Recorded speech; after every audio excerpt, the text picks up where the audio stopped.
Hi, welcome back guys. This is your friend, the MHA What If with another fanfiction.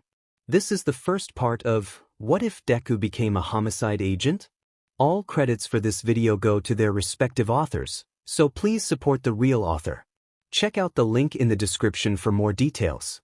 Please give this video a like and subscribe to the channel if you want more videos like this. Now let's get into the fanfic. All men are not created equal. This was the reality I learned about society at the young age of 4. Izumi came out of hiding when she was sure Katsuki and his gang left the park. She rushed to the crying boy who was on the ground, defeated and hurt by Katsuki. "Are you okay?" she asked, helping the boy stand. "Yeah," the boy grunted, wiping his tears and sniffed. "I can't believe Kaken just betrayed me so easily." He looked at her. "Thank God you're fine, Aizu." She bit her lip, trying her best not to let her tears fall. "I'm fine? Ryo, you protected me from Kaken. But now Kaken hates you as much as he does with me." Earlier, Izumi suddenly refused to follow or agree to what Katsuki told her to do because they would get in trouble for it. She was just tired of the usual routine. Katsuki, being shocked and said that his pet disobeyed him, burned her shoulder with his quirk. When Ryu saw this, he defended her and stalled Katsuki so she could run from the fight. Now Izumi was beginning to regret disobeying Katsuki because Ryu had to pay the price along with her. Ryu wasn't that close to Izumi as much as he was with Katsuki, but whenever Katsuki wasn't looking, Izumi often found him glaring at her best friend. It was clear that Ryu was sick of seeing Izumi being pushed around for no reason. The boy sniffed again and looked away. "Forget about Kaken. I wanted to break away from his group for a while now." Izumi flinched when Ryu touched her shoulder. Katsuki's explosions didn't burn the fabrics of her shirt entirely, but she knew that some holes pierced through, and she had a few patches of burned skin. "Let's go back to your house and let your mom fix you up." Yeah. Present, Izumi's place. Ryu died when Izumi stared with her tired dead eyes at the murder board displayed in front of her. She'd been staring at it for hours, but, alas, the results were always the same. There were still no new leads to Ryu's murder case, so it would seem that the killer/villain responsible for his death would have another day to live as a free man. Izumi had a secret. Well, if it was Katsuki's case, then she kept a lot of secrets from him when they were young. And now he didn't know anything about her after she turned. After that day Katsuki beat the hell out of Ryu, she had been secretly spending her time with him. She fooled Katsuki thinking that she would still follow Katsuki around despite what happened so that he wouldn't get suspicious, but had to admit that there were times she'd follow him willingly because his quirk was amazing, and she somewhat didn't hate him. If Katsuki found out that his pet was with Ryu, he'd be nothing but a jackass about it. Ryu used to come over to her place frequently and play with her. Her mom loved having the little boy around too, when she realized how much brighter her daughter had become after her dad left them. Ryu didn't care if she was quirkless, he supported her dream, he was the only one who didn't make fun of her, she was his only true friend. But then he died. Izumi decided it was time to get ready for school. She changed into her male uniform, planted a special small device at the nape of her neck that made her long fluffy green hair shorter to look like a boy, and prepared breakfast. Here's another secret, she cross-dressed as a boy. The reason? At the age of 7, Katsuki had completely forgotten that Izumi was a girl, as much as Ryu's existence. He thinks that she's crybaby Izuka Deku Midoriya. Not his pet, Izumi Midoriya. If Ryu was still alive, he'd be thankful that she wasn't his pet anymore. Always in his possession, always following his orders, always agreeing to his beliefs and ideals even though some of them were wrong and harsh, being such a good girl, a good pet for him to have as company. I know how much of a bad influence he is, yet why is it so hard to let him go? She ate in silence. She became a homicide agent when she turned 12 in order to give justice to her Ryu. Her uncle, who was the captain of the precinct, was reluctant at first, but she was determined and persistent. After 5 years of police training, she finally earned her badge. She wanted to avenge Ryu and catch the monster responsible for his death and her mother's incident. Her mother wasn't living with her anymore. She had been hospitalized when the villain's quirk hit her while she protected Izumi. Midoriya Inko had lost her ability to walk, and was deaf from the right side of the ear. She also had to do therapy every day because of the trauma of Ryu dying in front of her at their old apartment. After that horrible incident, Izumi had been under her uncle's care, and was living in a new spacious apartment he rented for her. It was nice for him to consider that she wouldn't have to see the room where blood was everywhere, but she missed her old apartment she grew up in. There were so many good and warm memories made with her mom, Katsuki, Ryu. She would have been staying here alone. Morning, Kitty. That is if her colleague from work didn't suddenly decide to be her roommate a few years back. Izumi choked on her food when she saw her roommate enter the room with only a towel wrapped around his waist. His short dark blue hair was wet, and steam evaporated from his dark skin as he just came out from the bath. His sharp golden eyes brightened when he saw her. "Oh, breakfast smells good. Whatcha make?" The green-haired girl blushed furiously and threw an empty cereal box at his face immediately. "Wear your goddamn clothes already," he yelped when the box hit him. She sighed exasperatedly. "How many times have I told you not to just walk around like that in front of me, Gray?" The jackass grinned at her like a fiend. "Oh, come on, eyes. Don't be like that. You sure you don't like what you?" She threw another empty box, stopping him to finish his sentence. "You'll be on laundry duty this whole week unless you start wearing some breathes," she yelled as her face went super red. Gray also happened to be a teenage homicide detective like her. He started his police training at 9, but joined the force quickly when he turned. Izumi often thought that the reason why he got promoted so fast was because of his cunning brain and amazing quirk. Since she was quirkless, it made physical training tough for her, which is why it took 5 years. Although the idea of having children work with the cops was unheard of and people think it's unnecessary for kids to work, Izumi and Gray were the only exceptions. Gray's father was a cop, and Gray wanted to be like him and be promoted to captain one day. Izumi's uncle was the captain of the precinct, and due to Izumi's endless persuasion to avenge Ryu, he personally trained her. 2. As long as they can balance school work and solving murdering cases, which they are good at, it's fine. 3. Since middle schoolers aren't supposed to take part-time jobs unless they are high schoolers, they won't get paid at all for their work. Note, this is literally the law in Japan. She hauled her bag over her shoulders, and just as she was about to leave, Gray said, "You have bags under your eyes again." She froze, and slowly turned to him. "Were you staring at that board again?" "That's the 4th time this week." She nodded as it was useless to lie. Gray, now wearing his school uniform, walked to her and brushed her cheeks with his knuckles. "We'll get you checked out at the hospital tonight, Kitty. And maybe extend your therapy sessions since it looks like your nightmares are getting worse." "Okay," she said, softly. Seems like it was those days where her acute insomnia struck again. Gray looked at her with concern. "I'll pick you up as soon as school's over so you wouldn't have to deal with Bakugo. Till then, wait for me?" "Sure." If you still can't imagine how Gray looks like, take Aomine Daiki from Kuroko no Basuke. And yes, the boy that Izuku tried to save from Katsuki at the first episode /manga is Ryu. Not his real name though. After school, Izumi's classroom. The incident this morning is all over the headlines. Izumi said to herself excitedly as she scrolled the net. "I want to hurry up and go home so I can write it down in my notebook." Right before she could put her notebook in her backpack, Katsuki took it. She flinched and stared warily at her childhood friend glaring down at her. "We're not done talking yet, Deku," he growled. "Katsuki, what's that?" "Great, his lackeys were here." "Hero analysis for the future? Seriously?" One of them laughed. It's fine, isn't it?" She stuttered, getting up and reaching for her notebook. "Give it back."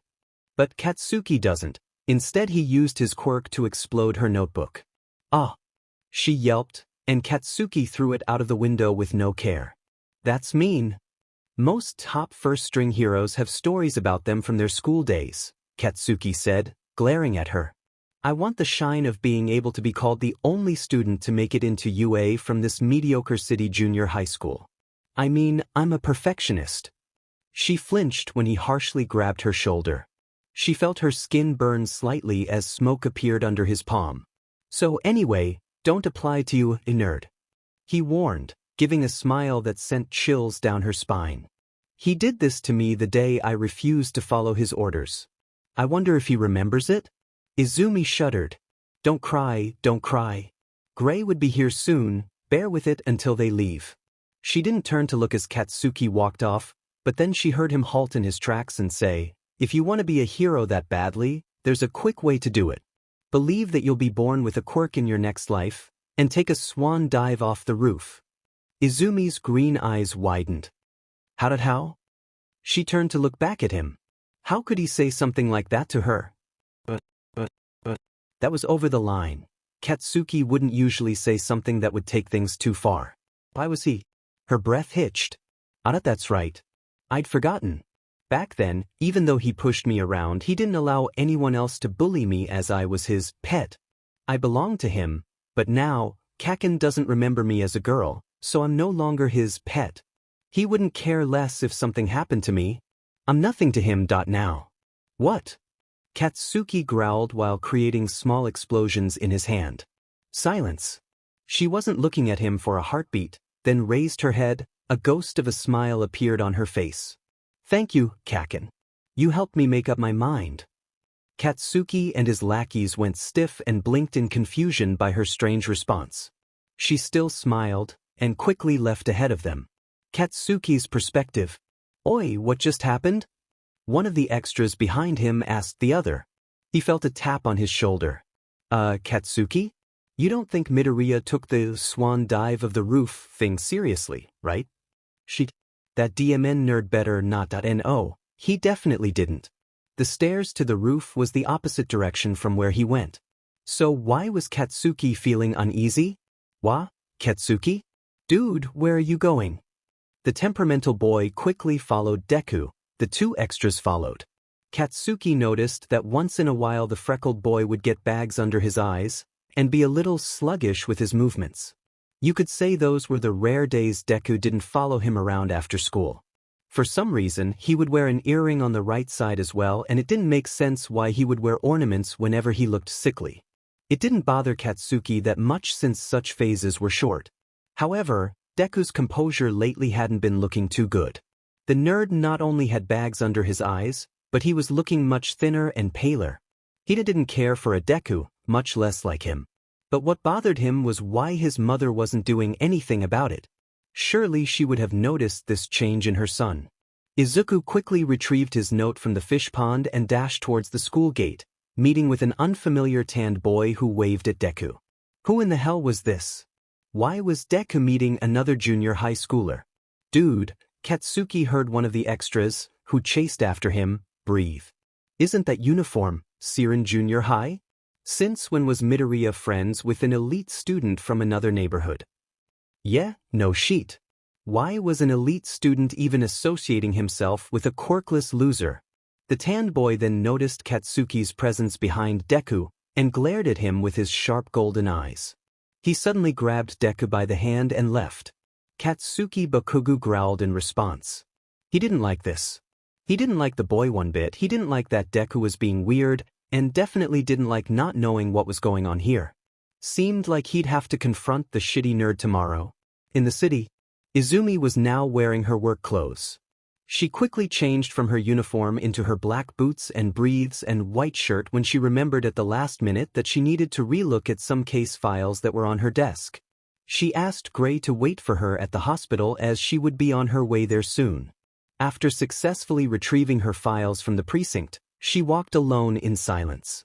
With the device removed from her neck, her long fluffy green hair danced in the air as the wind blew. In all my life I was truly unhappy. People hated or pitied me and my mother because I wasn't blessed with a quirk. Being declared quirkless was when my life started to fall, like domino pieces. My father, upset and angry by the results, divorced and left my mother because of me. I was just 5 when I last saw him. My precious child, please understand me, I can't bear with all this anymore. Her father told her softly, both his large hands held her shoulders. This is all for your own good. You're a good girl, Izumi. Please be a good girl and look after your mother for me. You can do that for your pitiful father, can't you? Isn't it your role to look after us? Looking back at it, I realized how pathetic you were when you told me this, Dad. You basically ran away from us, unable to accept the reality. You were just too ashamed of me. Believe that you'll be born with a quirk in your next life, and take a swan dive off the roof. Katsuki said earlier. She obviously didn't take it to heart, but I suppose the main reason why I still followed Kaken was because I believed that somewhere inside, he was still the same Kaken I knew before Ryu died. Before Katsuki's quirk manifested, and before she was diagnosed as quirkless, the two of them deeply admired All Might. Currently he says he wants to surpass the #1 hero, but back then they both wished to become as strong as him. His eyes always shined like stars. She remembered him having the brightest smiles, being kind to her, being gentle whenever he held her hand.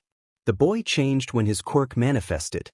Izumi always knew Katsuki was amazing at everything, but she should have paid more attention to how that would change his perception to his surroundings, and as much as himself. Katsuki believed the world revolved around him. Everyone praised him, everyone was amazed by him, no one could beat him. Slowly, he was starting to show off to the other kids. He even discouraged Izumi from becoming a hero as she was a girl and was weak. He claimed that only he could protect her as long as she would be with him. Izumi didn't like the idea at first, but later had to accept it when it was confirmed she was quirkless. When she became his pet, later, she had to deal with all sorts of things with Katsuki, but, nevertheless, happy that Katsuki didn't abandon her. When no one was around, he would revert back to how he formerly had been and be gentle with her while they played. They used to talk about anything related to All Might, and Katsuki's admiration for the #1 hero was always so expressive. His eyes would shine and he always gave bright smiles but now. Katsuki was and had always been amazing, but Izumi didn't want to believe that his amnesia erased the gentle Kaken she knew. Even if she wasn't his pet anymore, even if he doesn't remember her being a girl, there had to be at least a fragment of that gentle side of him somewhere. Believe that you'll be born with a quirk in your next life, and take a swan dive off the roof. But she was wrong. What he said earlier made it so clear that the Katsuki she knew back then was utterly gone. It proved that she had no value and was nothing to him. He was stone cold whenever it came to her, and this whole time she had been enduring the abuse and bullying thinking the gentle Kaken was still there somewhere. That's why she made up her mind to give up on him. She wouldn't chase after him anymore. It was pointless as the Katsuki she knew was gone. She'll support him and his dream of being a hero, but she would no longer look for the boy whom she deeply loved and admired as her personal hero. As she walked through the tunnel with a sad smile, she heard something slither behind her. Izumi froze, and the blood drained out of face when found herself face to face with a villain. In the city, All Might's perspective. "It's all right now, young lady," the hero said after sending the lid of the sewer flying. He got out and turned to face the villain. "I am her." All Might froze from the scene that created him. The villain was unconscious. And the young lady was unhurt. And it seemed that she defeated the villain before him. What the hell? Tashinari had been chasing after this villain the entire day, and it wasn't easy getting hold of him. The villain's body was made out of liquid, so physical attacks were difficult against him. How is it that the #1 hero was beaten by a mere girl he was about to save? The girl stared at him with wide eyes for some time, speechless as her thoughts were still processing. Then, All Might. She jumped, and her face told him that she was really trying her best not to squeal. Omigo demigo demigo demigo demigod. Oh, right. This was expected. Tashinori didn't notice at first, but taking a closer look at what her hand held was that a gun? Why was a middle school girl carrying a gun around? She wasn't a villain, was she? The #1 hero, All Might. He's the real thing. He looks completely different in person. He heard her squeal to herself. Oh right, an A autograph. She quickly picked a briefcase that was lying on the ground. Why was she carrying an important-looking briefcase? Did she steal it and rummage through papers before pulling out a worn-out-looking book? She flipped through the pages and handed a pen to him. Sign, please. Tashinori mused to himself and signed it. The green-haired girl's eyes glowed like stars as he returned it, and she started bowing profusely at him. Thank you very much. It'll be an heirloom. A family treasure. Haha, that's good to hear, young lady, and if you don't mind me asking, why do you have a gun? She looked at it sheepishly. Well, when the villain attacked me, I shot him immediately. He stared at her. Don't worry, this is a stun gun. It doesn't have actual bullets that can kill someone.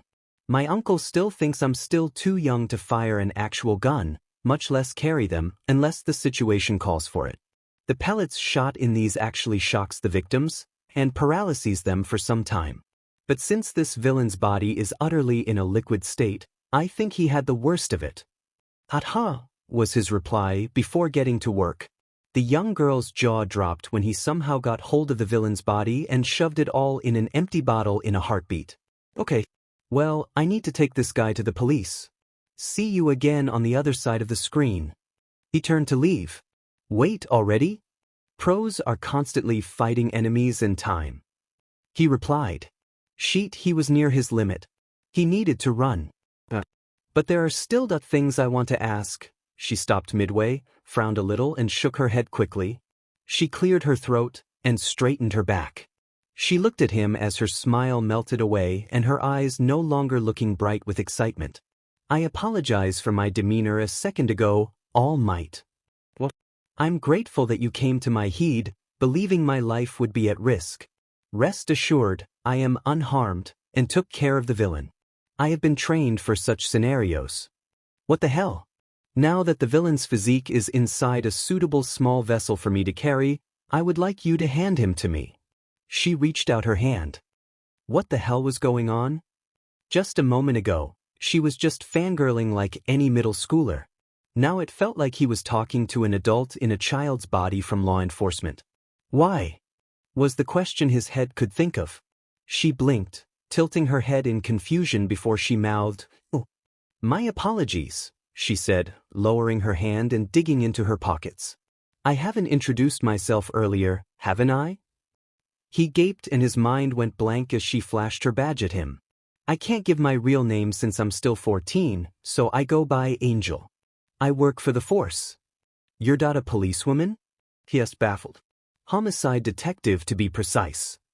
She put her badge aside. But I have enough authority to apprehend criminals, villains, she gestured at the unconscious man in the bottle, if they pose a threat to civilians. He still gaped at her incredulously. The world has gone mad.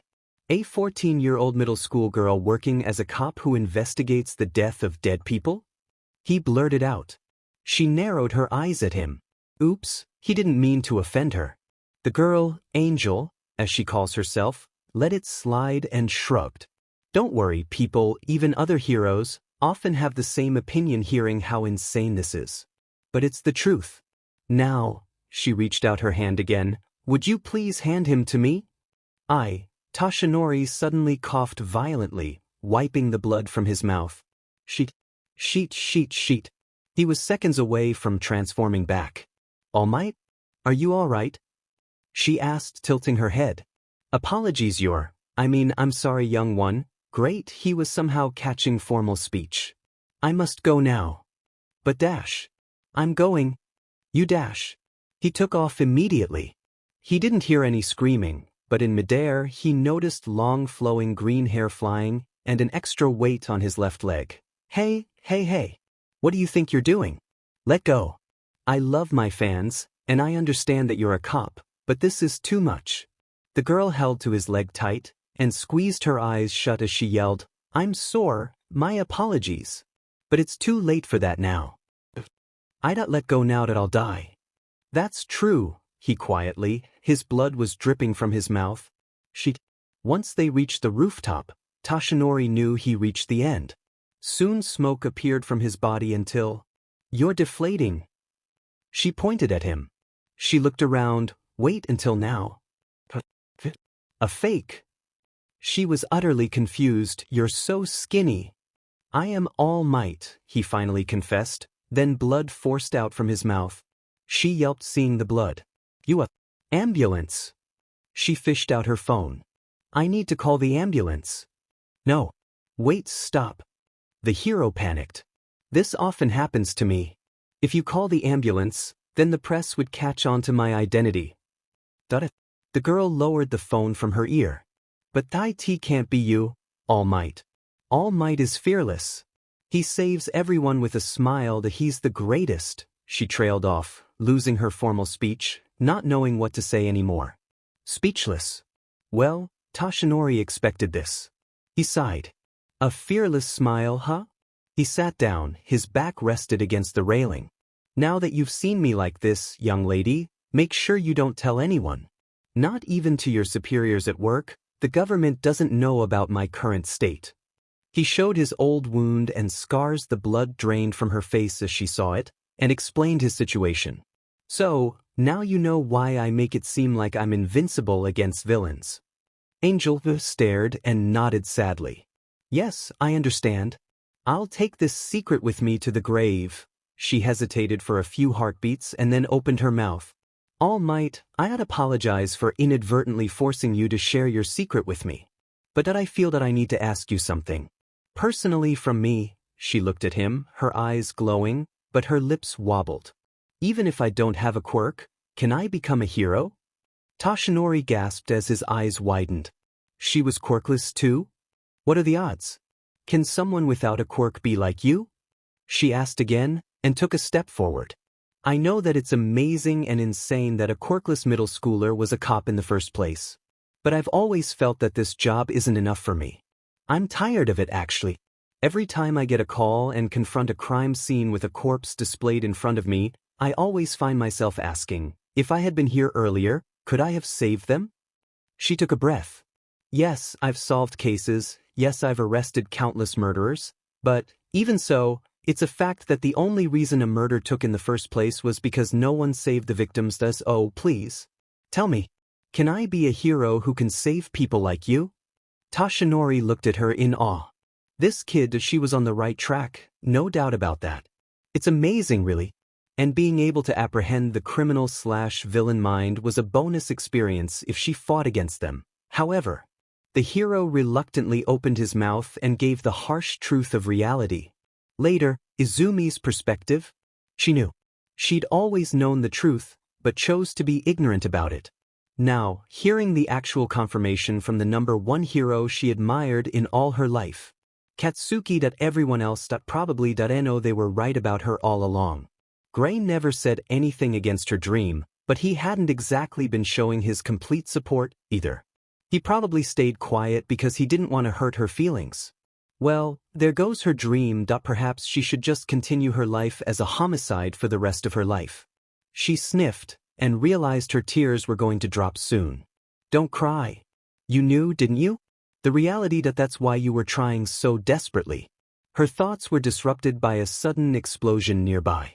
This place was where the explosion she saw earlier on the roof? Hang on, does that mean I came out of habit without noticing? Stop it.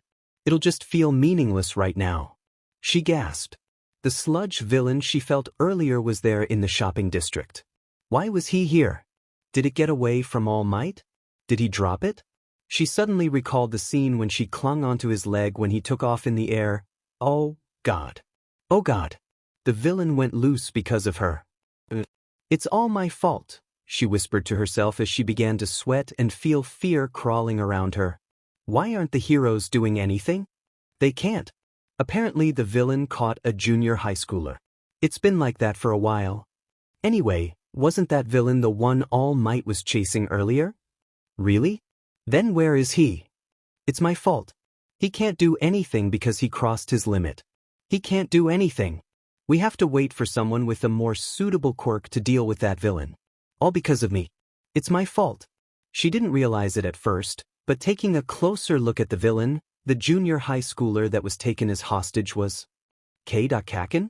He was suffering. He couldn't free himself. Her mind went blank. Ryu is dead. Kaken survived that night by a miracle. But it seems fate wants to try again. Now wouldn't that be another death from your hands, Izumi's breath hitched when the cold voice from her guilt whispered harshly. Slowly, she moved forward through the crowd. She pulled out the small device from her pocket and planted it at the nape of her neck. Instantly, her long flowing hair went back to a green short bush. She was no hero, she knew that. However, This scenario only began because of her carelessness. She had to take responsibility for her actions. And it's not only a hero's duty to save people, that responsibility also lies in me as a cop. She ran through the crowd and lunged towards the villain. People behind her were screaming for her to come back, but it was too late for that now. The heroes tried, but due to the fire becoming stronger, they couldn't pursue. When the villain noticed her, he began to attack. Quickly remembering what she wrote in her notes, she flung the briefcase with everything she had and aimed it at the villain's eye. The sludge monster screamed in pain and jerked back. "Kaken!" She screamed, trying desperately to find one of his body parts so she could yank him back to the open. "Why are you here, Baka?" He coughed, getting some fresh air inside him. "God, how long was he in that thing? Because I don't want to lose you. I nearly lost you and Mom once when I lost Ryu that night. I don't want you to die because of my mistake. I can't." She tried hard not to shed a tear right now as panic seemed to consume her more. She wasn't thinking straight as her throat ached and felt sobs coming soon. "My legs moved on its own. I don't know why though." She couldn't really believe that she had the nerve to smile at him with all the pressure as she said, "You looked like you were asking help." She felt a small feeling of relief when she managed to find one of his wrists in all the sludge. The villain looked at her in rage.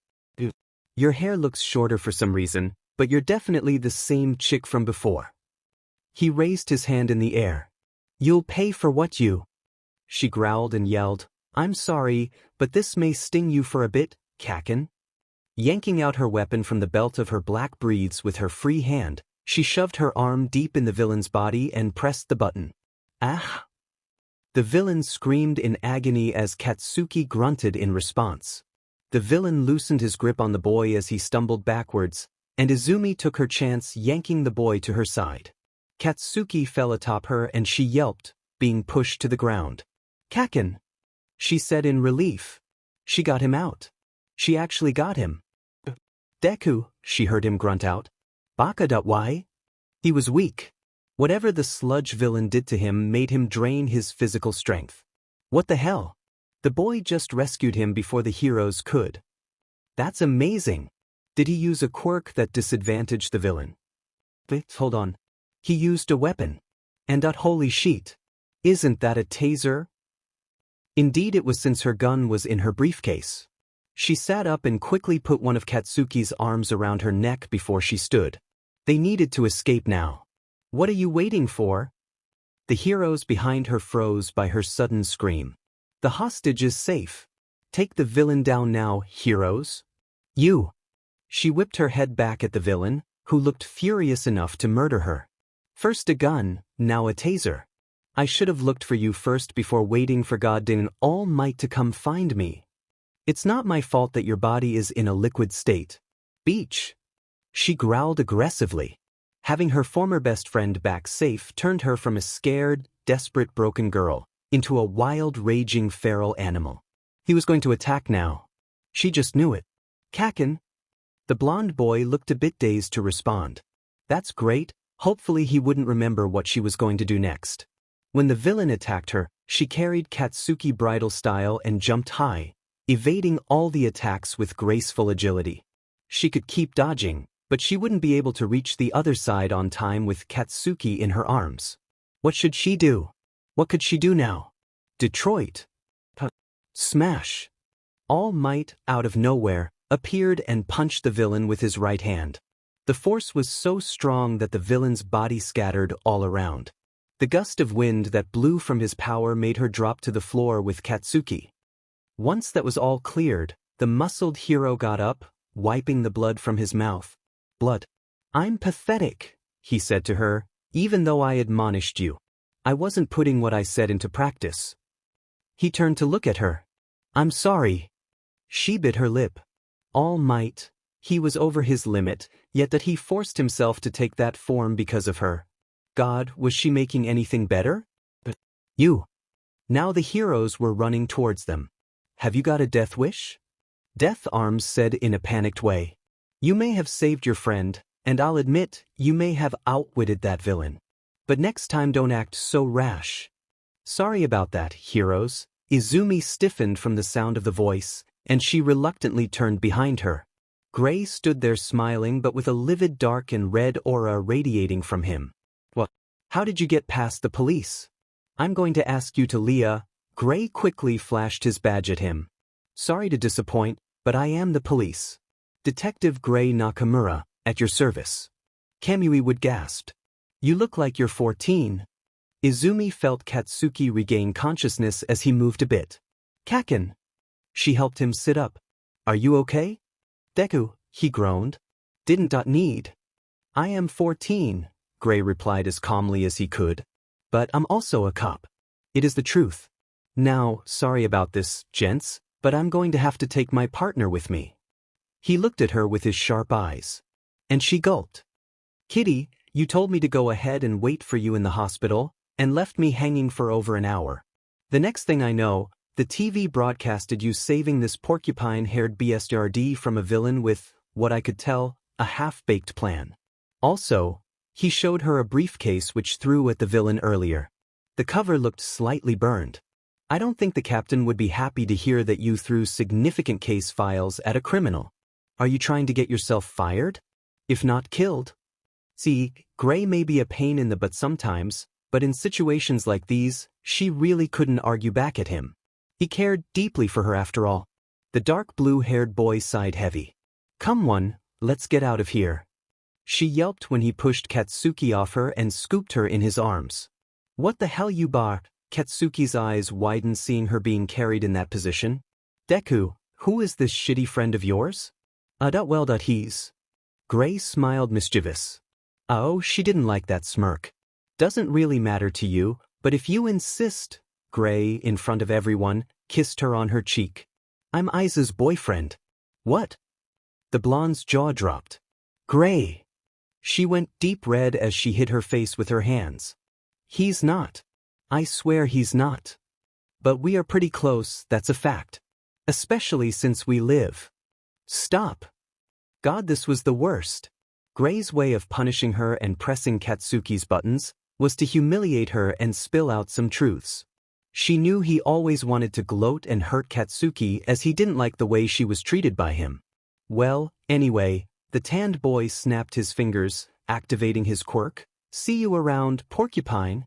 And with that, they teleported in a flash of golden lights. Later, on the way back home, after getting scolded by Gray and her uncle over the phone for 30 minutes, she finally got herself checked out at the hospital. She first visited her mother. They talked for a while, and as always, loved having Gray around as she knew full well that he took care of Izumi 24/Izumi was glad her mother was slowly recovering her trauma and was smiling more lately. Later, after some tests, the doctors informed her that her vital signs were completely unharmed from the incident earlier. However, the doctors all confirmed that her medications had to increase temporarily because that was going to happen in a couple of days. For safety measures, she had to be absent from school for a couple of days. "Your mother looked happy," Gray hummed. "So glad that I didn't ruin it by spilling the beans, right?" "Gray, I'm sorry," she exclaimed. "I know I messed up. But please, don't tell her now. She may end up getting a heart attack." "Deku!" Izumi flinched when she heard the aggressive shout behind her. Gray quickly put his jacket over her head to hide her long flowing hair as Katsuki came after her, stopping from a distance, breathing and catching his breath. Gray stepped in front to hide her as his face darkened. "What do you want now, Bakugu?" he growled. "My business ain't with you, tan skin." He growled back, his eyes narrowed suspiciously at her. She could tell in Katsuki's eyes that Gray was an extra who was getting in his way. "I never asked you for your help. And you didn't help me." He shouted at her, clenching his fist, glaring at her. "Got it? I was fine by myself. You're a quirkless failure playing with a full deck. I don't think you can look down on me. Are you trying to make me owe you?" "Nerd." He turned to his heel and began stalking off. Gray looked at him incredulously, narrowing his eyes by that sudden outburst. "Toughness, I see." While Izumi laughed softly, happy that Katsuki recovered fast. "But that he's right," she said, and Gray looked at her confused. Izumi took his jacket off her head. "But it's just as he said. It's not like I accomplished anything or changed anything. But I'm glad. Now I can think of a realistic future. I am here. All Might appeared in front of them out of nowhere. The two teens jumped in fright. All Might, Izumi said in shock. Why are you here? You were surrounded by reporters earlier. Gray added. Ha. Getting away from them was a piece of cake. Why? He began flexing his muscles. Because I'm all Mig, He squirted out a lot of blood from his mouth and reverted back to his skinny form. You Gray yelled. Skeleton. Wait. Gray, don't look. She frantically waved her hands to cover his eyes. Later, after explanation, wow, who would have known this was All Might's true form, Gray sighed. That face is enough to scare kids away. Don't be rude. She punched his gut and he groaned. I'm so sorry. Even though he's the same age as me and we work together, he still hasn't properly learned his manners. She bowed and shoved his head down as well to apologize. Are you his mother? All Might murmured. The hero sighed and said, Young lady, I come with thanks, a correction, and a suggestion. She released her hold on his head and looked at her idol. If you hadn't been there, if you hadn't told me about your life, I would have turned into a guy in a bodysuit who was all talk. Thank you. Izumi looked down at her black boots, ashamed of herself. That can't be. It was my fault in the first place. And as a police officer, I was just taking responsibility for my actions. I put a former F-friend, a civilian, in danger and got in the way of your work, and said all those impertinent things even though I am powerless. That's it, she looked at him again. It was because it was none other than a timid, quirkless you at the scene that I was able to act. She gasped and looked at him with wonder. Top heroes have stories about them from their school days. Yeah, she knew this. Kaken said the same thing earlier. Their bodies moved before they had a chance to think. Her eyes widened. She didn't know why, but her throat ached and felt parched as her tears flowed from her eyes, recalling what her mother said all those years ago. Izumi! Izumi, I'm so sorry. Mother is sorry about this. Midoriya Inko bursted into tears as she hugged the small girl. No, Mom, that's not what I wanted you to say. What I wanted to hear was, Izumi. Gray said warily. He caught her as her knees buckled and fell forward. Izumi. That was true for you too, wasn't it? All Might said. Yeah, she sobbed out as she held on to Gray as though her life depended on it. You can become a hero. She finally cried aloud in Gray's arms. She was shaking badly, and the tears poured out endlessly. No one had said it, the words she wanted to hear, not even her family. She was tired of being looked down upon, bullied, enduring the pain she went through these past few years, and now, the man who she admired since childhood, the hero she wanted to be like, told her she could be one. She was happy. She was really happy. You are worthy to inherit my power. She looked at him. She tilted her head. Huh. Gray looked at him with wide eyes. Inherit your power? She sniffed. The two of them flinched when he laughed suddenly. Why you making that face? It's just a suggestion. He approached her.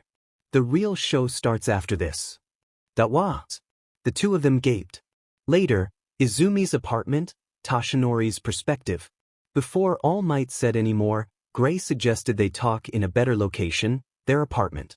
Izumi went to the bathroom immediately to make herself look less horrible after all that crying. Toshinori thanked the young man for their hospitality as tea was prepared. So, the tanned young man started. For Izumi to inherit your quirk.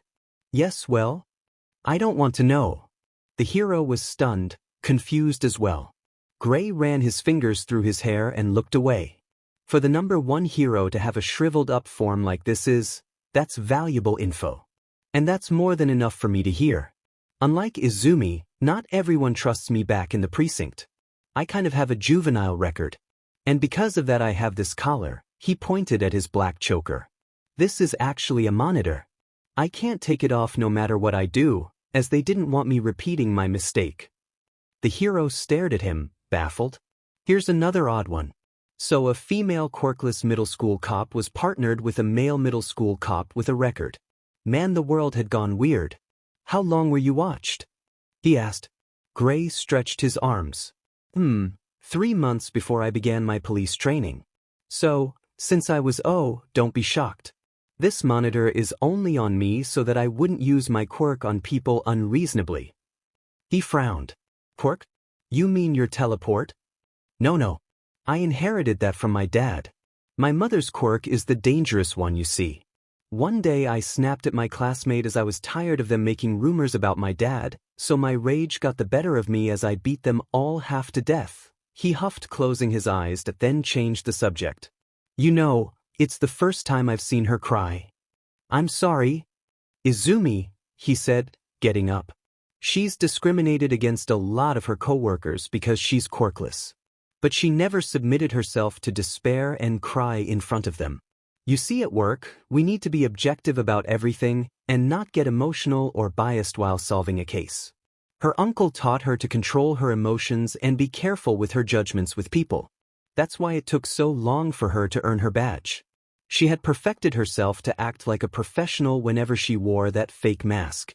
When she met you today, did her demeanor change suddenly? Toshinori contemplated, then nodded. It made sense. One moment she was a squealing otaku-like fan of All Might, asking for his autograph. Next moment, she went as a stone-cold officer, formally requesting him to hand over the villain. Gray went on, the boy she saved today. I'm envious of him. Toshinori snapped his eyes at him. Izumi personally considered crying as a weakness to herself, so she'd been holding out strong in front of other people. Even me and her mother. However, because that porcupine-haired BSRD is her childhood friend, he's probably the only guy she cries in front of. Porcupine? Did he mean the boy she rescued earlier? What anyway? I'ma go and buy something from the store downstairs. Meanwhile, you can take your time to tell Izumi the secret of your quirk. He opened the door. I promised to keep my mouth shut about this. The door slammed shut. 2 days later, she began her training in order to be a suitable vessel for All Might's quirk. And her first step was to clean all the trash that was stranded in the deserted beach before the UA entrance exam. There was also this super tough training schedule All Might prepared for her which, honestly, took out all her work hours. After much discussion with her uncle to fully prepare herself for the exam, he agreed to let her take leave for 10 months. He planned to let her take a break anyway since he wasn't paying her to begin with. Ichi, are you serious? Gray whined on the couch as Izumi made dinner. Investigating murder without you would make things so boring. It can't be helped, she set the table. Besides, you know being a hero has always been a long-term dream of mine. I can't be a cop forever. Gray was silent for some time, contemplating. Are you not really going to quit once you catch Ryu's killer? She froze, dropping the spoon to the floor. Rita, every time she heard his name escape from other people's lips, she shuddered. Why yeah, she stuttered, picking the spoon. I don't know how long I can bear seeing a murdered corpse first before catching the criminal responsible later. Gray turned his head to her direction. You know what happened to you, Ryu? She shuddered again. Your mother and Bakugo that night at your old apartment? Wasn't your fault, right? No one saw this coming. That I know, she replied in a hesitant manner. But if I hadn't been so dim and oblivious and let that monster in my house when he said he was looking for my father, then maybe. She closed her eyes. Flashback hospital. Kaken. Little Izumi cried when it caught to her attention that Katsuki had woken up. She rushed to his hospital bed and hugged him tight. He had been unconscious for a week. Thank God. Thank God he awoke. She heard him groan and quickly let go, remembering the bandages wrapped around his head. Sorry, how are you feeling? Katsuki rubbed the side of his temples and looked at her confused. Kaken? She frowned, worrying why he was silent. Normally he would say, yeah, of course I'm alive, or something. He narrowed his eyes at her and the words that came out next shattered her world. Deku? Dare? Kaken?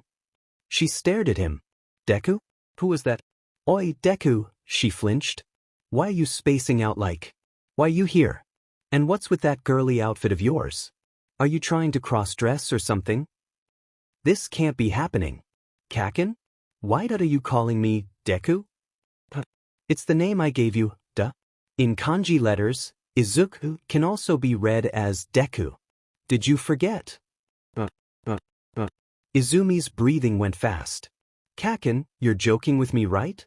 She felt her throat ache as tears threatened to fall. I'm Izumi, not Izuku. Katsuki stared at her, then suddenly groaned in pain, pressing both sides of his temples. Kaken? Izumi said in panic. Was remembering making him go through pain? Izumi held his hand when he stopped being in pain. He slowly opened his eyes and looked at her green ones, confused. Kaken? Are you okay? He narrowed his eyes at her, then opened his mouth. Deku? What are you doing here? Her breath hitched as she let Katsuki's hand slip from her fingers. He'd forgotten her. Later part. Sorry for being late, Bakuga Mitsuki said, making her way to meet Izumi. That low-life brat of mine was still awake, so it was difficult for me to sneak out. How are you, Izumi dear? Izumi smiled brightly. I'm fine, auntie. Sorry for asking you to come meet me this late, but I felt that I needed to talk with you about Katsuki. The older woman nodded, her face full of pity. What did he do to you this time? A lot of things she wanted to say. But I'm not here to talk about what he did to me, and it's just, she took a breath. It's about my situation that I don't think I can hide my gender from him once I get accepted to you. Or the school wouldn't want that. Mitsuki flinched hearing this, but sighed as she patted Izumi's head. It's all right. I understand. I should actually thank you for cross-dressing for Katsuki's sake since that tragic night. It must have been difficult. But I'm still worried. Kaken still hadn't recovered his proper memories of me. What if I end up hurting him when he's forced to remember? Or forget? Don't worry, Mitsuki smiled. The doctors said the pain in his thick skull wouldn't be as sharp as it used to be as he grows older. He'll eventually remember things bit by bit rather than be in that loop of forgetting. Of course, you have to take things one step at a time. He'll probably flip his lid and harass you endlessly demanding the truth, but once he gets the whole picture of what happened that night at your place, I'm sure he'll understand. Izumi smiled weakly. Then Mitsuki added, and I'll make sure that little ungrateful sheet sincerely apologizes to you for all the hell you've been through because of him. Starting with treating you with Katsudon every day, then writing a long apology letter, then all those birthday, Christmas and Valentine's gifts he ignored. I mean, you deserved all that for taking care of him. Izumi's sweat dropped. Gifts are a bit. Mitsuki scratched her head and looked at the sky. That brat that he's always been bad with his feelings and doesn't think twice about what comes out of his mouth. Even if he called you his pet when you were kids, which I always smacked him for, Katsuki really cared for you, nonetheless. Izumi felt her cheeks heat up. I'm aware. He even declared I'd be his till we were dead in front of all the kids. Ha? Mitsuki smacked her forehead. What the hell? He proposed to you already? Tisich, no use trying to tease him about now. Anyway, the reason I'm bringing this up now is to give you a heads up. Katsuki had feelings for you when you were kids, that's a fact. When he slowly sees you as Izumi and not Izuku, his memories would slowly return, including how he felt about you before. And since he's at that age of PBRTY and hormones acting up, there's no doubt he'll lose control of his emotions due to confusion and anger from his feelings. So, the point is, there's a possibility that he may fall for you again for real this time. The green-haired girl stiffened. Dare? What? He may not be direct about it, but from what my gut tells me, he'll definitely start calling you his pet again. So when that happens, Mitsuki grabbed both her shoulders and brought her face close with a serious expression. Feel free to reject him. Izumi's mind went blank.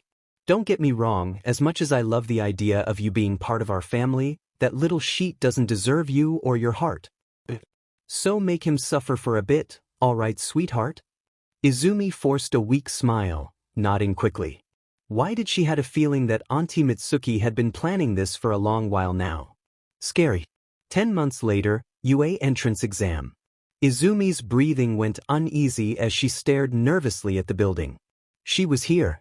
She was really here to her dream school, and was just going to start her first step to become a hero. She really wanted to squeal out her excitement, but had to refrain from that as she didn't want to humiliate herself in front of all these other candidates. She was nervous. Izumi had just received All Might's power hours ago, popping his hair in her mouth, ugh. But there wasn't enough time for her to test it out. What if she used it wrong, and all her limbs exploded off due to her mistake? She'd have to think carefully before doing anything rash. Another reason why she was nervous was because of, "Out of my way, Deku." She flinched and turned reluctantly to Katsuki behind her. "Karat-chan," she faltered. "This guy." Ever since that incident, Katsuki didn't do anything to Izumi. When his bullying stopped, his other lackeys did the same, though they were confused about it. "Don't stand in front of me. I'll kill you," he scowled. "Morning. Let's both do our best," she stuttered, waving her hands frantically. But the ash-haired blonde ignored her and went ahead. The green-haired girl sighed in relief. "I was just scared of him out of habit. Did I wonder why he stopped bothering me these past couple of months? He didn't start remembering, did he?" She shook her head and cleared her mind from her thoughts related to him. Now was not the time. She was different from before, and now she could prove here. With that in mind, she took a step and tripped, but was saved by a cute brown-haired girl, and later discovered her name was Uraraka Achiko. Later, her luck was probably bad as she was sitting next to the guy she wanted to be so far away from. Bakugo Katsuki. He glared at her with his ruby eyes, and she did her best to not interact. Heck, she was even holding her breath as she averted her eyes elsewhere. She couldn't control her excitement when the voice hero, Present Mike, was in front of them as an examiner. She probably ended up mumbling to herself, but was loud enough for Katsuki to say, "Shut up." Katsuki growled when he realized that Izumi would be placed in a different location from him. Izumi, on the other hand, nearly started to believe in God as she dodged a bullet. Now with this, Katsuki wouldn't kill her, better yet, witness her newly obtained power, as it would be too much of a pain to explain before, or maybe after, he beat her to sheet. Someone from the crowd, a tall guy with blue hair and glasses, stood and said something about a misprint. Then, "In addition, you over there with the curly hair," he pointed at her directly, "you've been muttering to yourself this whole time. It's distracting. If you're here on a pleasure trip, then you should leave immediately." Izumi clapped her hands over her mouth immediately. "I'm sorry," she said, embarrassed with herself. Her old habits were really going to make her a fool out of everyone. Katsuki looked at her for some time, narrowing his eyes at her odd behavior, then looked away. Later, Izumi felt like God didn't exist anymore, or that the divine being hated her as she was in the same group as the glasses boy who'd reprimanded her earlier. That wasn't just the end of it. The robots mentioned earlier that were used for the exam? They were all freaking huge. Perhaps not as big as MT Lady, but still. Not even the criminals she apprehended during work were this big. And the worst of all was she was lagging behind. But despite her crisis, she wasn't making things better for herself. Whenever she saw one of the candidates in danger, her legs moved on its own, and she saved them from getting crushed. They thanked her profusely before resuming their activity, but that didn't change the fact that each person she saved ate away her time. She couldn't help it though. This ended up becoming her natural instinct because of police training. Heck, saving any civilians in danger was police protocol. It was duty before anything else. And now she was slowly regretting becoming too strict with herself with the rules. Because in situations like these, her dream of becoming a hero was blowing up to dust. God, if she had brought her guns or any weapons that were hidden under her bed then. She hadn't registered her weapons to the school earlier, so there were no use even if she brought them. God, what was she going to do? The brown-haired girl who saved her earlier was ahead of her with over 23 points now. Izumi's eyes snapped up when she realized there was a big shadow looming over her. Sheet, this time there was a robot as tall as MT Lady. And this time everyone was fleeing. Her legs wouldn't move for some reason at the threat in front of her. Izumi's head whipped her to the direction of a girl's cry. The brown-haired female had one of her legs trapped underneath all the chunks of broken building pieces that were destroyed by the robots. No. She'll get crushed if Izumi doesn't take any actions fast. She wouldn't be able to outrun the bot if she'd somehow saved that girl. Which means she only had one option. Izumi took a breath, mustering all her courage and forced her trembling legs to run forward. She activated One for All and jumped with massive force. She balled her right hand to a fist, giving it her all. Smash! She yelled as she hit the metal surface hard. The bot took an enormous amount of damage, exploding everywhere as it stumbled backwards and then fell, shaking the ground tremendously. It was done. She took it down. Only 1 minute left. She heard Present Mike say aloud, and that snapped her mind back to her current situation. Her entire right arm was purple and red, and the impact of the pain within her legs and right hand was far worse than she anticipated. She couldn't move them at all. Did she break the bones within? Was All Might's power that insane? Also, she was in the sky and was falling now. Sirbi. Her uninjured hand reached to the side of her hip. At least she had her grapple. Her weapons that she didn't have them, including grappling hooks. She was going to die at this height. Her left arm was the only thing uninjured. If she used her quirk on it, she'd have to forfeit. But if she doesn't, she'd die. I can't die. Not yet. Not yet. I still have to catch Ryu's killer. That monster broke my mother and made Kakin forget me. I can't die. I can't die. I can't die. I won't die. Right when she was about to raise her left arm, a hard slap on her cheek threw her off. She was vaguely aware of what happened next as she didn't feel the surface of the ground. No, she was floating. That meant one thing. I'm already dead. Release, she heard someone say before her body hit the ground. Just now, her face hit something and it hurt. Oh, so she wasn't dead? Thank God. Seemed like the brown-haired girl from before saved her yet again. But her composure didn't look so good. Was it overuse of her quirk? She heard the siren ring. Time up. Her eyes widened. The exam was over. A lifeless sort of laugh escaped her lips. I messed up once again, haven't I? Ryu? Even though you always supported me with Mom, Uncle, Grade at everyone. I'm sorry for letting you all down. She was tired. So tired. Everything felt like an emotional roller coaster ride since this morning. She didn't understand. Was she actually nervous about this exam? The use of her quirk? Or was she afraid that, if she'd pass somehow, how would Katsuki react to the truth? How would he take it? She closed her eyes as the tears flowed out, then everything went black. Somewhere else, Toshinori's perspective. That was quite something, Nizu said, clapping with glee from the spectacular performance Midoriya Izumi displayed. I always knew she was an interesting applicant due to her background, but this is the most heroic performance I've ever seen so far. He looked at the teachers surrounding him. I suppose we all don't have any objections? No one raised their hands. Wonderful. She'd be transferred to Class 1A next week. Now about the next. Izumi. All of them looked at the screen one more time. Toshinori choked on his own blood when he saw God freaking Gray appear out of nowhere, running to the unconscious girl's side. He cradled her in his arms and tried to shake her awake. He knew the tanned boy would be watching from somewhere using his teleporting quirk, but for the boy to enter here openly was another problem. This is? The principal asked. Wait, I don't think he's one of the applicants, Midnight Sensei said, adjusting her glasses. It was obvious as he wasn't wearing a tracksuit, but rather, formal black clothes. How did he get in here? Cementos turned to go. I'll go and call security. Wait. Toshinori waved his hands frantically. I'm sorry, I know that boy.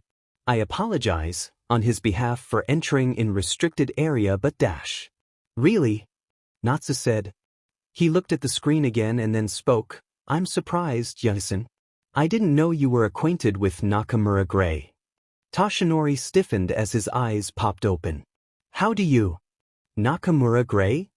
Ectoplasm contemplated before gasping. You mean the boy who had brutally beaten his classmates when he was 9 using his mother's quirk? I thought he was in a mental institution now. Why is he here? Vlad King-sensei growled. That punk got some nerve coming to a place like this. Toshinori was still confused. He knew what Gray did was bad years ago, but he was just a child when he did it. Why were they all so worried and angry? Vlad-sensei seemed to have caught Toshinori's confused expression. Oh, right, you weren't in this prefecture when the incident occurred. His father works for the police, you know that, right? But here's the thing. His mother was a villain called the serial killer, Don. His face went pale and his body was still.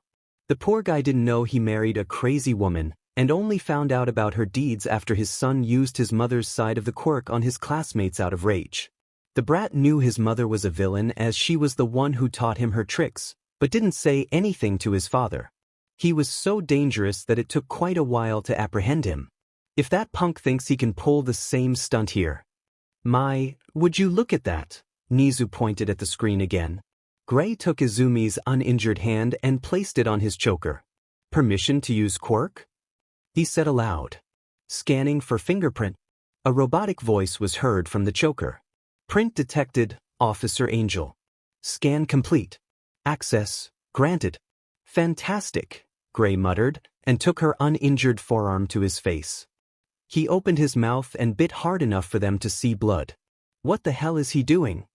Vlad-sensei demanded, horrified by what he was witnessing. The other applicants that were circled around the two teens had the same expression as they gasped at the scene. The moment Gray released and liked the blood from his mouth, he snapped his fingers and, what the hell? Young Midoriya's wounds were not healing. Her legs were turning to the right position, as though the bones inside were getting fixed. The quirk that had turned her entire right arm swollen red and purple to God, the skin was returning to its natural color. Izumi's eyes slowly fluttered open. Gray! She rasped. The tanned boy sighed in relief and hugged her tight. Oh my! Midnight Sensei exclaimed. He healed her? And the way he's holding her is like, she couldn't contain her squeal. How romantic! Nizu still smiled. Yes, and were you aware of who the young was before you were his acquaintance? The animal man looked at him. The number one hero shook his head. He'd only gave me his first name and told me he works for the police as they were watching his every move. He lives in the same apartment as young Midoriya Izumi, and the two of them work together as homicide detectives. After that, not much. Interesting. Very interesting. That gives me an idea. He happily skipped off out of the room. Did the principal just skip? Midnight Sensei asked. Why would he? Vlad Sensei paused to think, then widened his eyes. No. Sir, don't you think about it?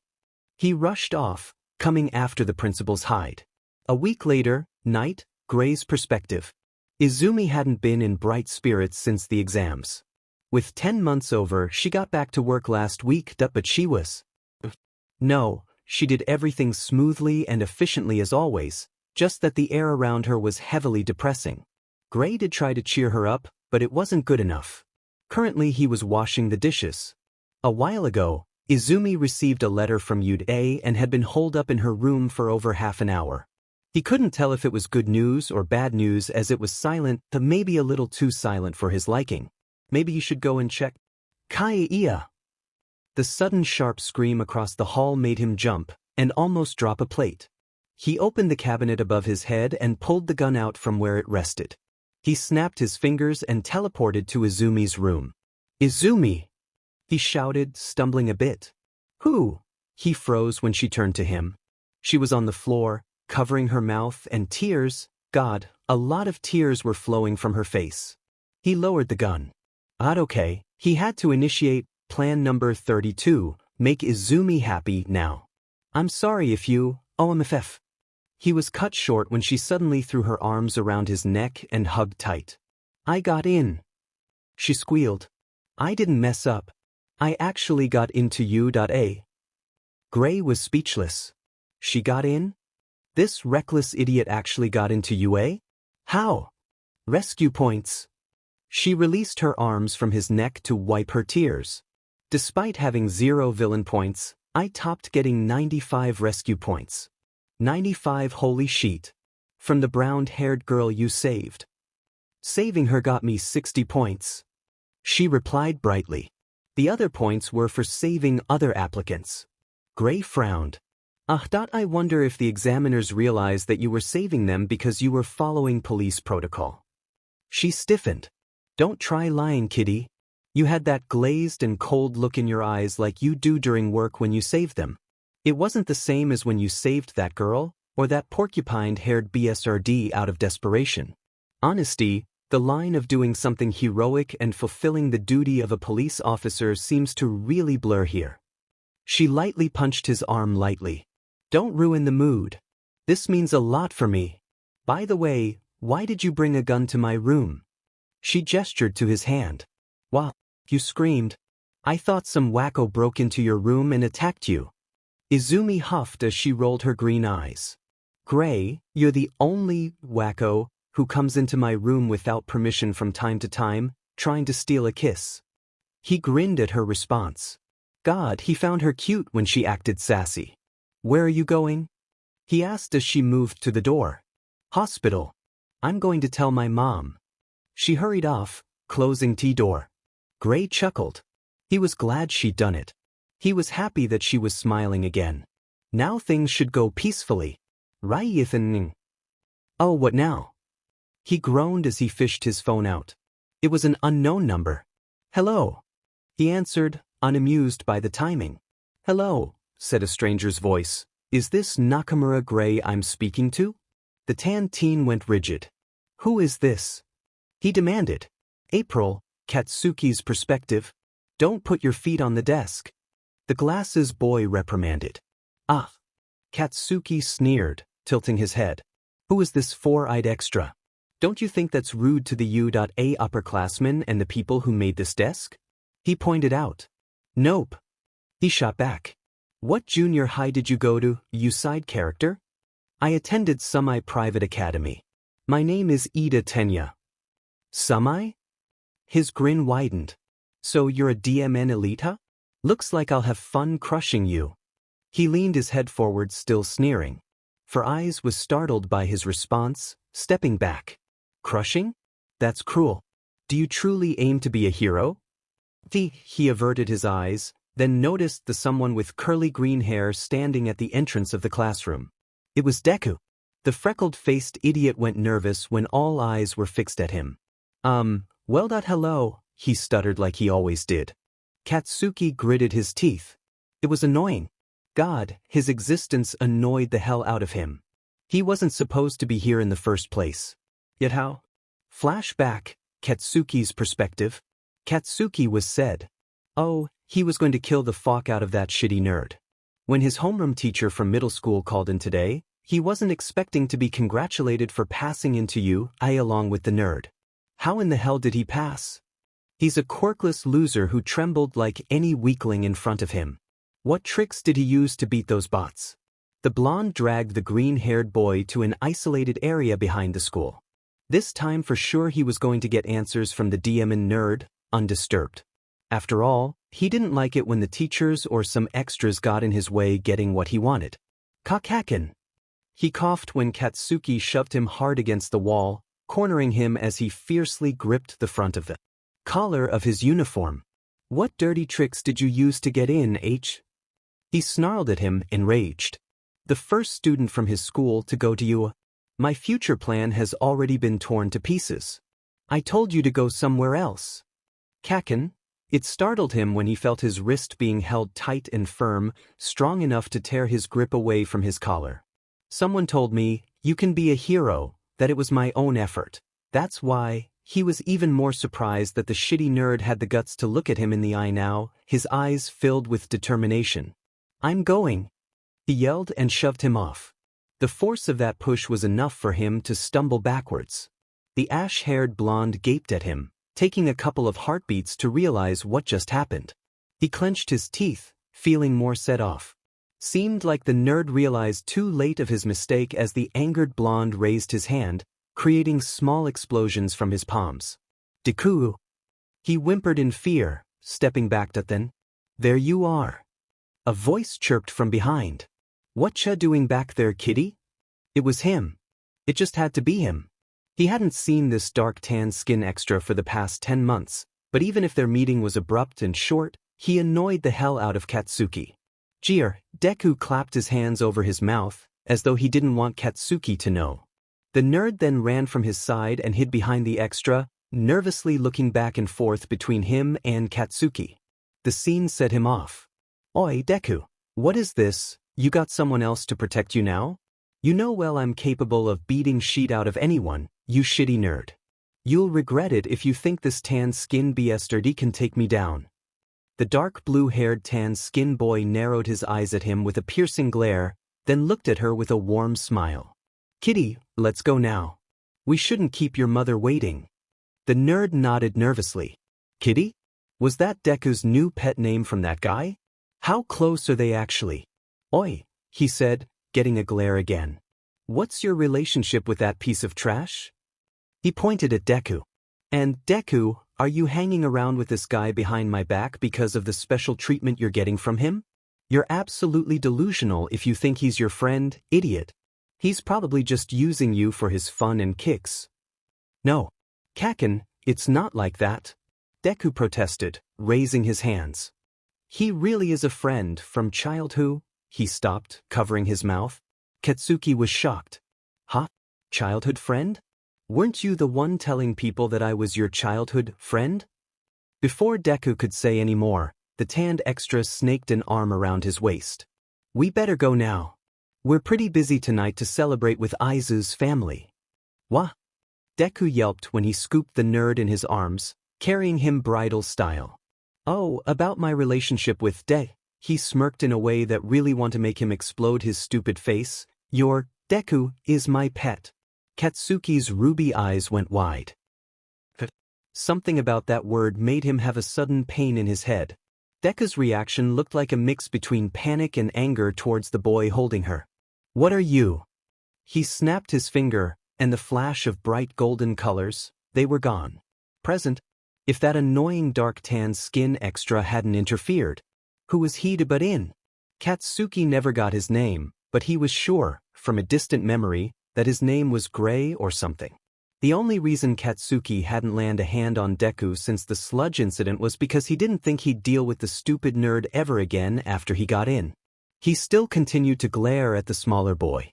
How dare he defy me, he thought, scowling. Something's definitely up. While the nerd was busy talking nervously to some round-face extra, Katsuki's eyes lowered to the bottom half of Deku's body, and what he saw widened his eyes and dropped his jaw. Uniform. The school jacket at the top, school skirt at the bottom, added with black stockings? What? The fucking hell? Why was that shitty nerd wearing a girl's skirt? Was he cross-dressing now? At the back of his head something vague just clicked, as though seeing him in a skirt looked familiar, but he was too busy to notice that because... Sheet, Deku in a skirt? Taking his legs off the desk, he slammed his hands forcefully on it, bringing a lot of eyes to his attention. Oi, what the hell are you playing at? He demanded as he angrily approached the green-haired boy. First the entrance exams and now this. Are you messing with me and the entire school? Go somewhere else if you want to play at being friends. Some man's voice was heard from the floor, saving Deku. They gaped at some hobo-looking guy in a sleeping bag outside the door. How long was he there? They later discovered his name was Aizawa Shoda, their homeroom teacher. Forwarding a bit later, outside. Dai-dee! He yelled and threw the ball to the sky. The ball went flying in the air at high speed with explosions. 705.2 m. Everyone gasped at the results. 750 meters? Seriously? What's this? It looks fun. We can use our quirks as much as we want. As expected from the hero course. Katsuki didn't really pay attention to the extra's words. The softball throw distracted his mind for a bit, but his head went right back to those maddening thoughts. Deku wore a girl's uniform. He had a skirt on. A skirt? What the hell? Katsuki did occasionally contemplate that because of how scrawny the shitty nerd looked back in middle school, blending with the girls would be no problem for him if he cross-dressed. But to think he actually went on and did it. Holy shit. Holy shit. Welcome to U.A's hero course. Katsuki only caught half of what Aizawa-sensei said. Last place will be expelled? Round Face exclaimed. But it's the first day of school. No, even if it wasn't the first day of school, this isn't fair. Natural disasters, big accidents, and selfish villains. Calamity's whole time and pace can't be predicted. Japan is covered with unfairness. Heroes are the ones who reverse those situations. He explained with boredom. If you wanted to go talk with your friends at Mickey D's after school, too bad. For the next 3 years, Yurare will do all it can to give you one hardship after another. Go beyond. Plus ultra. Overcome it with all you've got.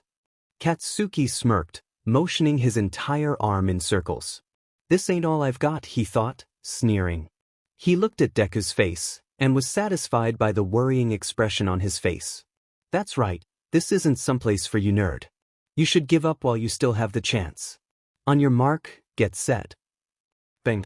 Katsuki began running, explosive speed. He yelled, activating his quirk. Harsh explosions erupted from his palms, making him fly in midair to the finish line. 4.13 seconds. Deku soon followed a few heartbeats later. 5.51 seconds. Wait, 5.51 seconds?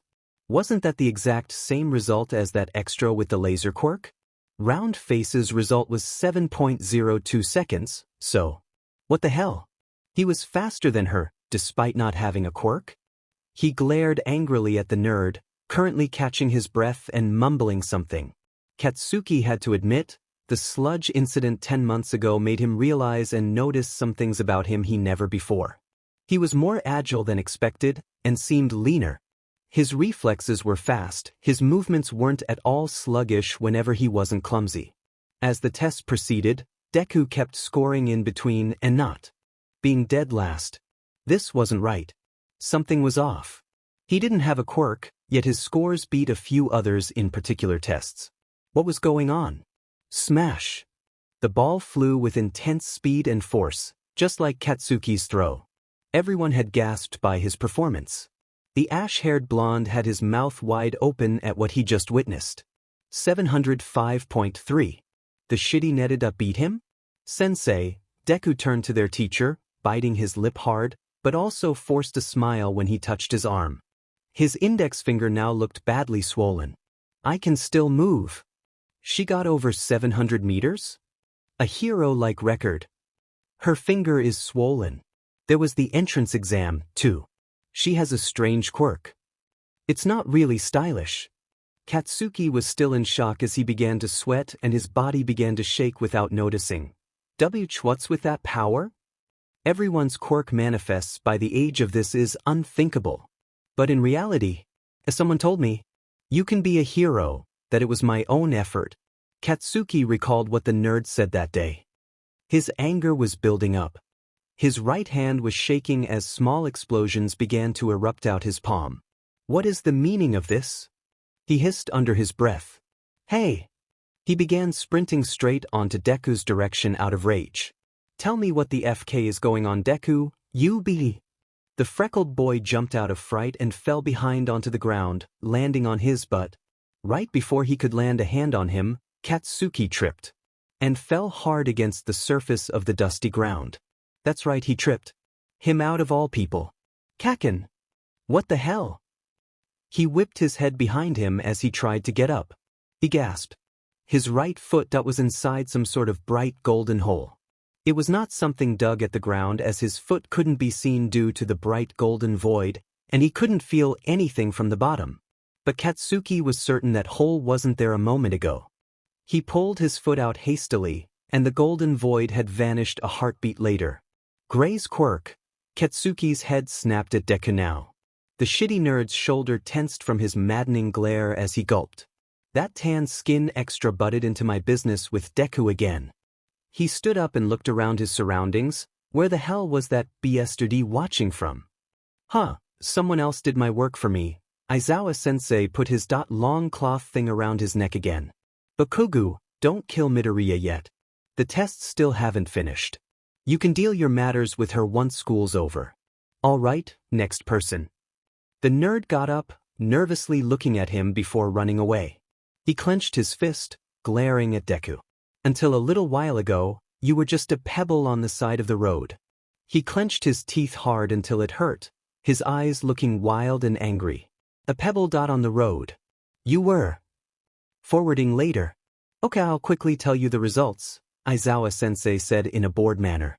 But before he could, the nerd raised his hand. Yes, Midoriya? Sensei, the boy hesitated. After I injured my finger, I came to realize something that the thing you said relating to expulsion.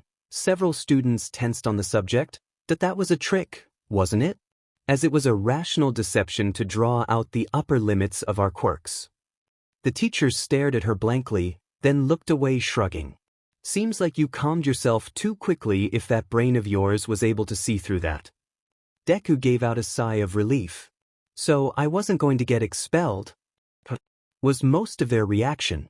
Of course that was a lie, the ponytailed girl said to round cheeks and glasses as they were having some sort of freaked out mode. It should have been obvious if you thought about it. Katsuki wouldn't have cared less if the expulsion was a ruse or not, but the fact that Deku noticed before he did. It was annoying if not psing. The nerd was supposed to be an idiot. He kept dreaming about being a hero when he was told that he had no quirk. He couldn't think realistically. Midoriya, Aizawa-sensei gave a slip to him. Have the old lady fix you in the nurse's office. Tomorrow will be packed with even more rigorous tests. Prepare yourself. He turned to leave, but halted. Also, he added, and Katsuki's ears were listening. Tell that Nakamura kid not to interfere with your training from today onwards. I understand he's worried about you, and I'll let him off the hook for today. But if this continues, his actions could have an effect on your learning and progress in the battlefield. Eventually, the school may have to do something about him. Nakamura? His eyes narrowed suspiciously. Was it the tan-skinned BSTRD? Deku gasped. Sensei. How do you know Gray? He blinked. Why wouldn't I know who he is? Other than the incident he created years ago, Deku's shoulders stiffened. He's also a student in this school. The blonde and green-haired teen's eyes went wide. After the entrance exam, he had a last-minute change of school and got into UA through recommendations. Currently, he's in Class 1B, Hero Course Department. Katsuki's jaw dropped as Deku turned paler. And from your reaction, I'm guessing he didn't tell you. Despite how close the two of you are. He was all happy and chirpy this morning for some reason, Deku said slowly to himself. I thought he found himself a girlfriend or something, but to think that crazy fool got into the same school as me? He took a deep and shaky breath. I don't feel too good, I think I should go to the infirmary now. And quickly fled. Later, after school, evening apartment. Katsuki began slamming his fist rapidly at the door. Shitty Deku, get out here this instant. He shouted angrily. You've got a lot to explain to me. Come out this instant, you coward. The door to the right next to Deku's apartment slammed open. The hell's going on? A man, looking like he was in his 30s, yelled. Brat, there's a thing called a doorbell. Don't go on and cause a commotion. You're disturbing the neighbors. The door to the right next to Deku's apartment opened. What is going on here?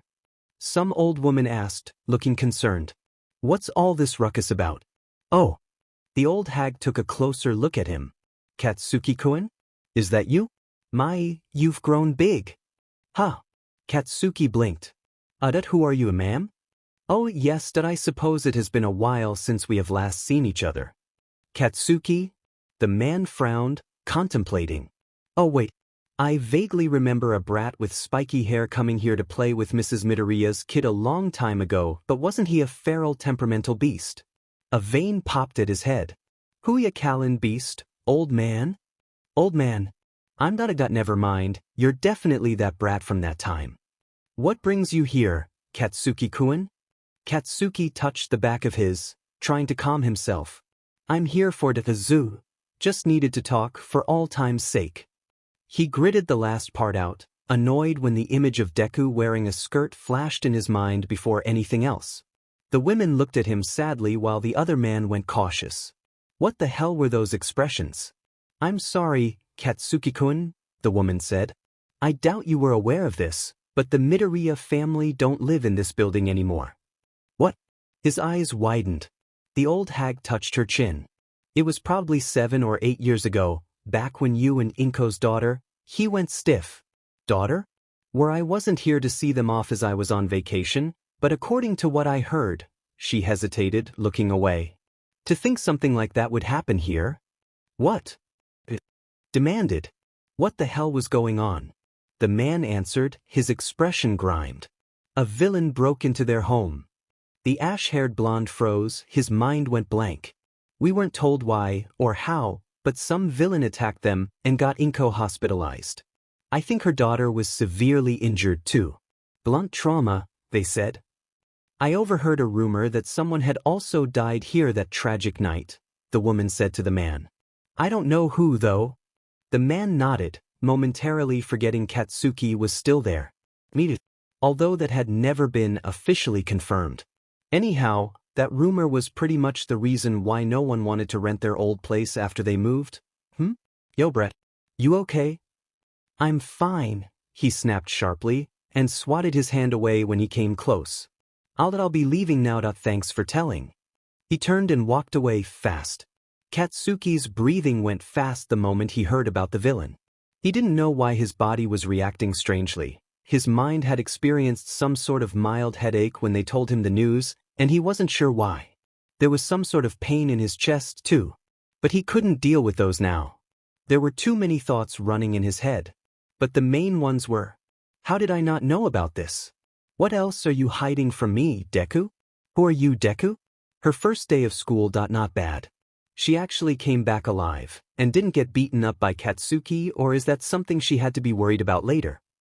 It wasn't entirely that perfect, she had to admit that part, getting her finger injured, being placed to sit behind Katsuki because she was last to decide her seat, hiding in the bathroom stall during all her breaks from the fear the Katsuki was hunting her, and praying yet again, desperately to any god or divine beings that Katsuki wouldn't suddenly turn behind and blow up in front of her during class. There was another surprise she got this morning, and that was her friend/roommate/partner in crime who wanted to be made captain one day out of nowhere became a student. What? Gray was supposed to be transferred at some elite school again to raise his chances to become captain. Yet, instead, he got into the hero course which. What? What was the guy thinking? More importantly, how did that guy get in? Aizawa-sensei said he got through recommendations, which is why he didn't have to take the entrance exam like she did. But if... Her thoughts were cut off when she heard a faint sound of a guitar playing and singing as she got closer to her home. Song name: Love You Like the Movies by Anthem Lights. 'Cause suddenly it hits me. As I watch you make believe. I want to make this your reality. Her eyes went wide as she shook her head incredulously. No way. Not this scenario again. She quickly made her way inside and rushed upstairs. There, at the living room, Gray was lying there comfortably on the sofa, playing his guitar and singing. He noticed her presence and gave her a sweet smile that would definitely get girls screaming with their hearts popping out of their chests. He stood and made his way to her as he kept strumming. She smiled awkwardly back at him as she folded her arms, shaking her head. He went on singing. Gray's way of apologizing to her was this: singing a romantic/cheesy song to her, making her favorite meals, and later making an arrangement for her to meet a famous hero. It was sweet and romantic, but love songs out of all things to sing may be a bit too much for her to handle. She didn't love him that way, and wasn't his girlfriend to begin with. He usually felt uneasy whenever Izumi was mad at him because of his actions, and he'd do anything to make it up to her. He called this plan #14, beg for forgiveness from the angel. Or something like that. His way of naming things, or people weren't all that great. Gray, I'm not mad at you, Izumi said, sighing. You can stop now. It's pretty awkward since neither of us are even dating each other. He stopped everything abruptly as he blinked. Really? Phew.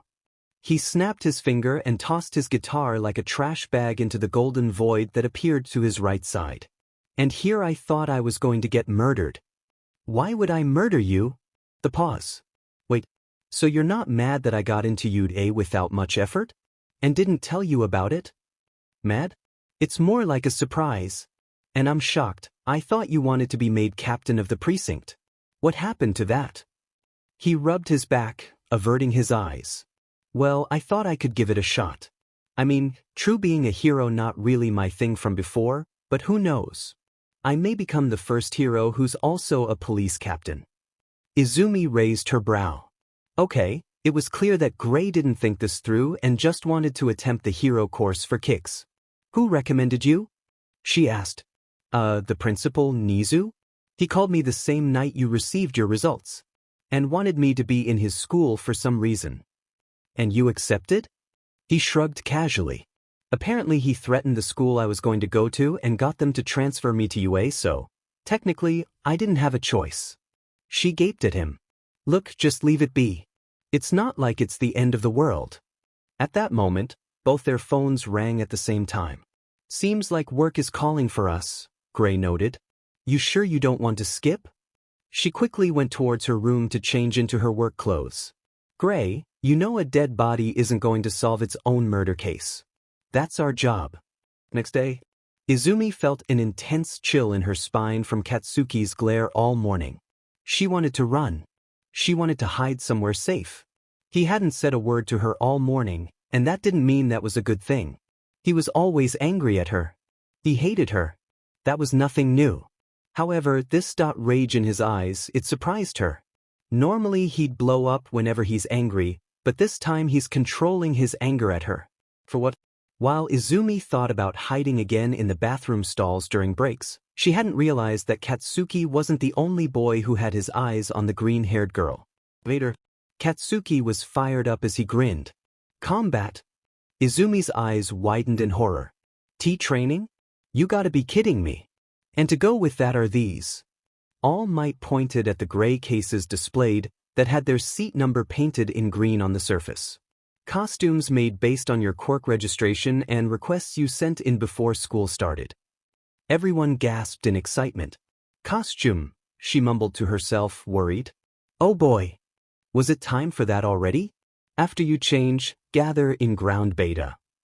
Yes, sir. Her phone buzzed the moment everyone began to get up to pick their respective cases. She looked at her screen and huffed at the texts sent from a guy who was supposed to be studying next door. From Protective Stalker Gray. Costumes, huh? Which one did you pick? Don't tell me you chose that formal white long-sleeve blouse and black briefs. I'll admit they look hot on you. She rolled her eyes reading that one. From Protective Stalker Gray. But aren't those primarily meant for work? Also, I'm gonna have more rivals if your classmates saw you dressed all CC. Really? Now that smart-ass playboy was going to flirt through texting? She replied back as she retrieved her case from its display. To Protective Stalker Gray. Don't worry, Stalker who's supposed to be focused on studying. I'll be fine, and my costume isn't my work clothes. Also, promise me you won't intervene in my training this time. No matter what. I can't learn anything if I'm going to go on being some damsel in distress. Got it? Stop using your quirk to watch me this time. No matter what. Excuse me, she squealed in surprise, and nearly dropped her phone to the floor after sending Gray that text. A boy with mismatched eyes and an unusual two-colored hair, which was equally split in half, stood in front of her. Are you coming? The rest of the class left. He was right. It was only the two of them in the classroom. Sorry, I'll be coming. She pointed at her phone. My worrywart friend was just worried about me. Okay, that sounded stupid. She was making herself look like a fool, wasn't she? The boy tilted his head. Is your friend the same guy who used his quirk on Bakugu yesterday? Her shoulders tensed. I take it, I'm right judging from your reaction. They began walking side by side as they left the classroom. Yes, she admitted. But he only used his quirk because Kaken was the one attacking me, otherwise when it's other people he doesn't do much. Because Gray knew she would be able to handle them without a hitch. I see. The mysterious boy replied.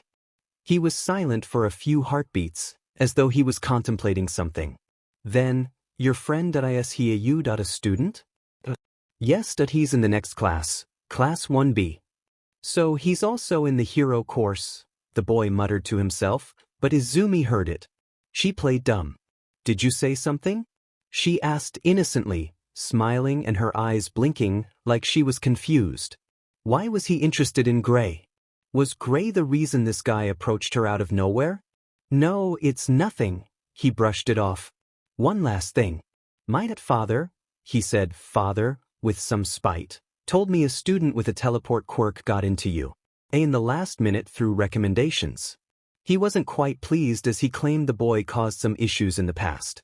So, he looked at her, his expression seemed stoic and his eyes were cold.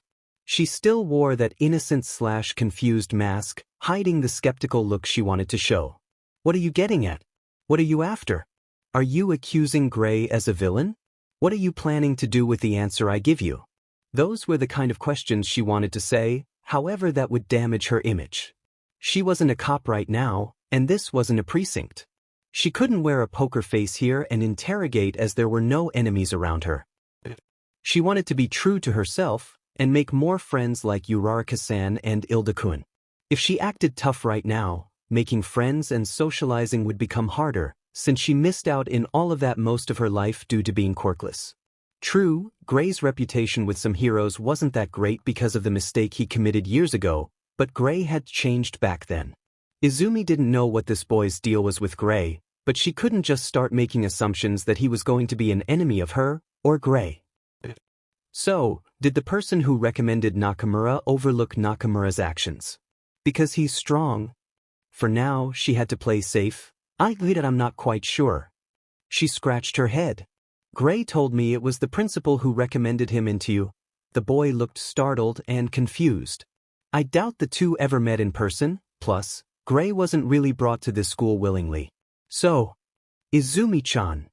She looked to the side and found Uraraka-san waving at her outside the entrance of the girls' changing room.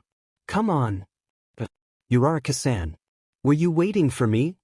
She quickly turned her head to the boy and gave an apologetic smile. Sorry, I gotta go. It was nice talking to you. Todoroki Shuto, he said, finally introducing himself. My name's Midoriya Izumi. Let's talk again soon. She quickly waved at him and ran towards the brown-haired girl's side. After changing, Todoroki Shuto. Todoroki, that last name sounded familiar.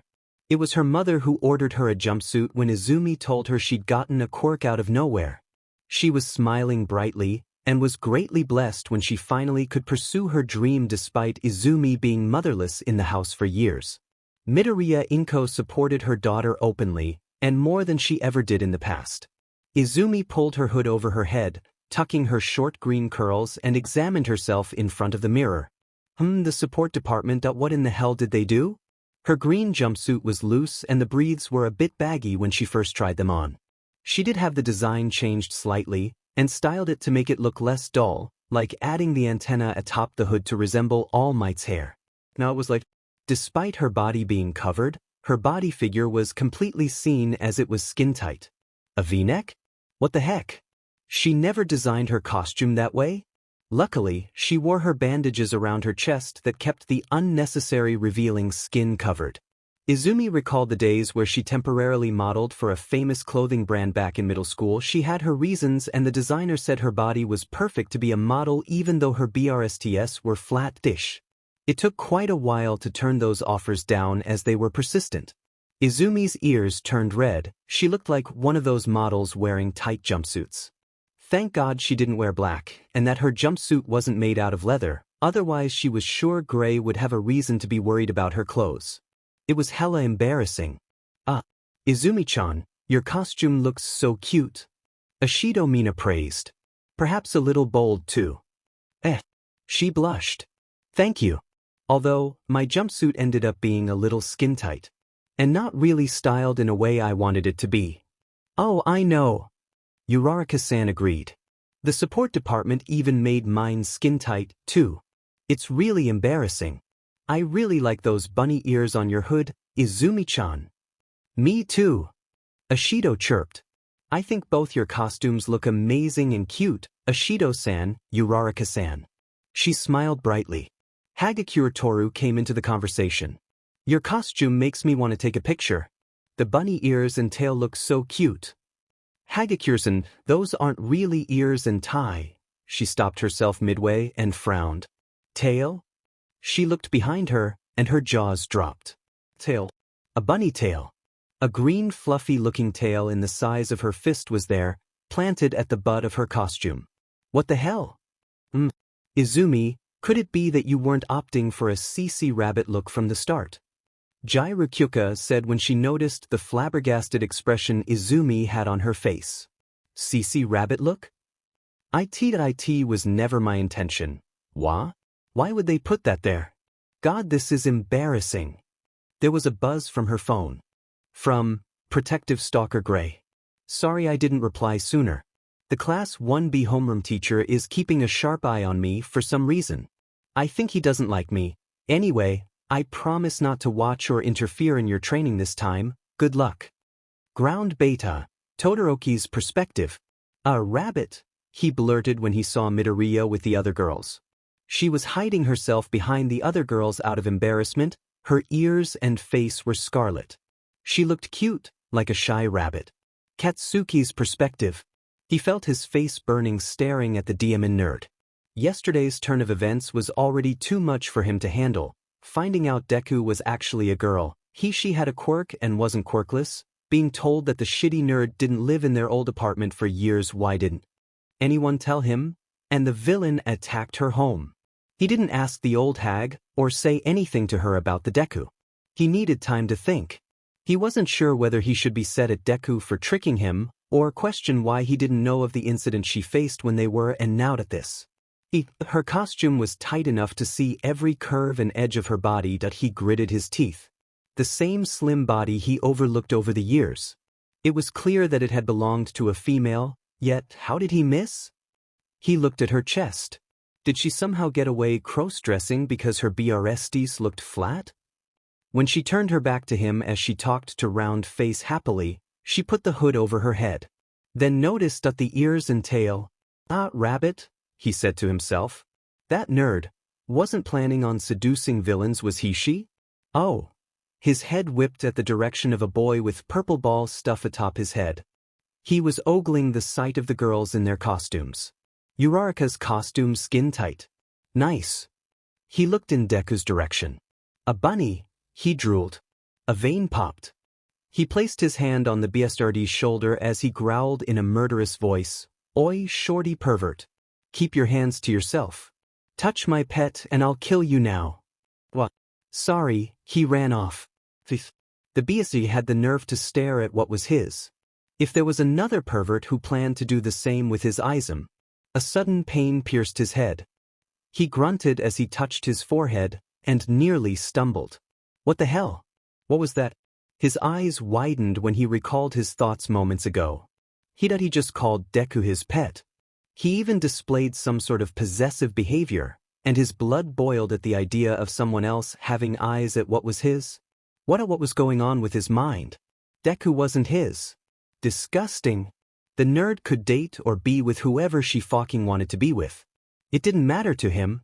Suddenly he recalled something the tan-skinned BSTRD said not too long ago. Your is my pet. But why did he clench his teeth instinctively? Feeling said. Why the hell did his chest ache at the thought of the possibility that the tanned BSTRD could have taken something that had belonged to Katsuki? Ground Beta, outside the building, no one's perspective. She was going to die. Definitely. Absolutely. No doubt about it. She was facing off against Ida-kun and goddamn Katsuki of all people. Memorizing this floor plan is a little hard, huh? Uraraka said as she looked at the blueprint of the building the villain team was in. Memorizing the blueprint? That was no issue for her. There were times when a murder investigation suddenly turned into either a hostage situation or a manhunt for a serial killer. There was always a building involved, like a safe house for the killer to rest, and she had to know the structure of the building by heart before taking action. Uraraka smiled. But All Might's amazing though, he's exactly the way he is on TV. Unlike Aizawa-sensei, it looks like there's no punishment related to expulsion so we can relax. You look nervous.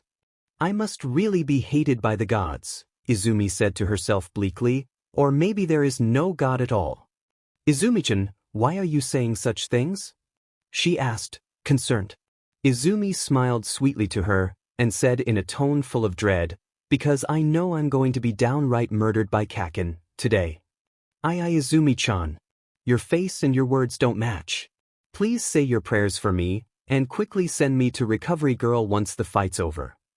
She went on, and Uraraka could have sworn lights were radiating behind the green-haired girl, as though she was an angel going to be sent back to heaven. But Izumi-chan wasn't going to die in his hands. She may have not known the ash-haired blonde for long, but she certainly didn't like the way her friend was treated by him. Sorry, Izumi sighed, biting her lip as her hands shook. It's not about the course.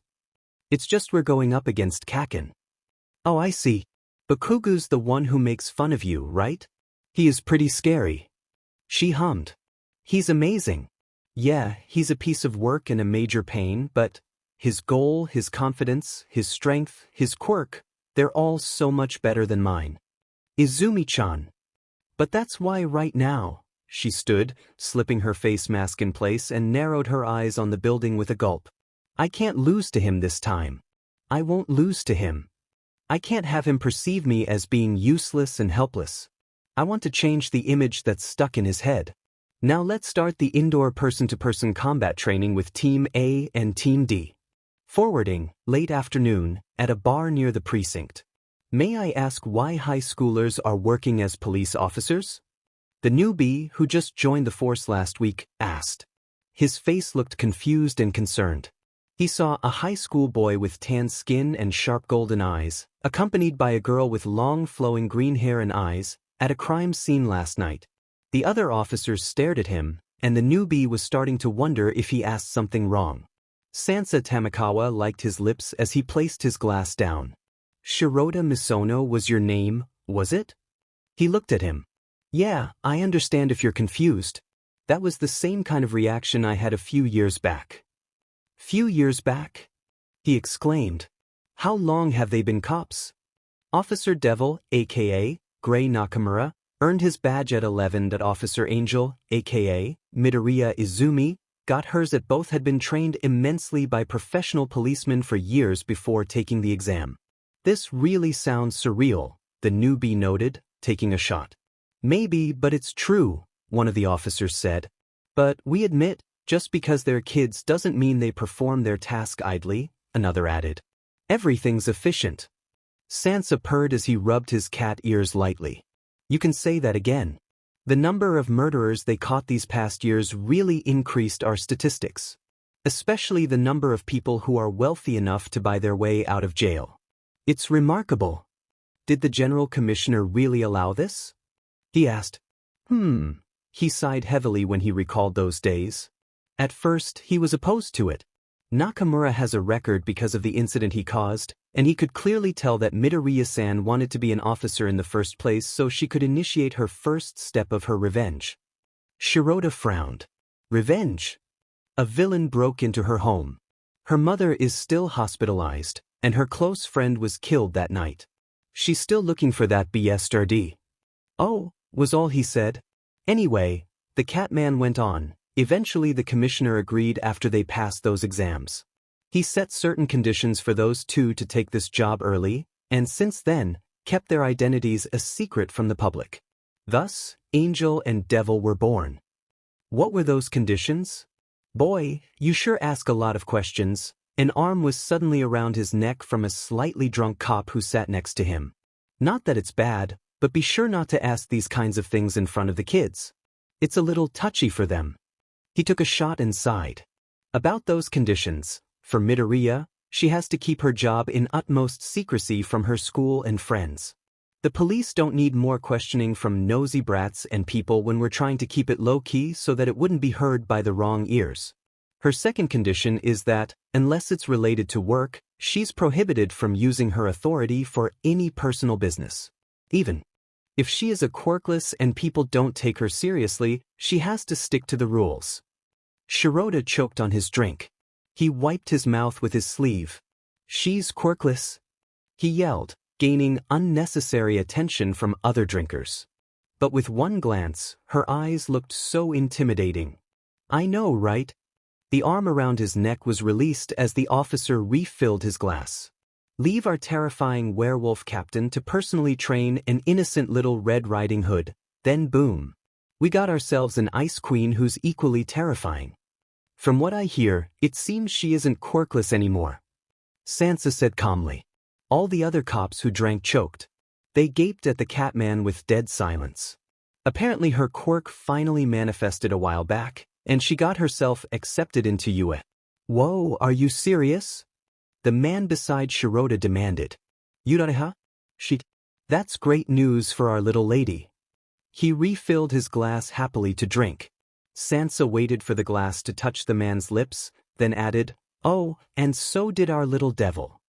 He choked, and coughed hard enough for Shirota to panic and gently rub his back. Sansa. Not cool, man. One cop esikidi her breath. Devil Greyhound got into U.A? Well, then I'm not sure how to react. And that doesn't mean it's good. Nakamura in U.A? Another said warily. Well, I hope that school can make a hero out of that monster. Shirota felt a chill in his spine from hearing all of this. The tanned boy didn't look that intimidating, nor cold compared to Midoriya when he briefly looked at the pair. In fact, it looked like he was flirting and goofing off, giving off a warm atmosphere. Was he wrong about it? He decided to find out more. What were the conditions for Nakamura? He asked boldly to the cop beside him. After recovering from choking, he hesitated. Newbie, do you recall seeing a black choker around Nakamura's neck? He nodded. It may look like a choker, but it's actually a kind of monitor which he should absolutely not take off.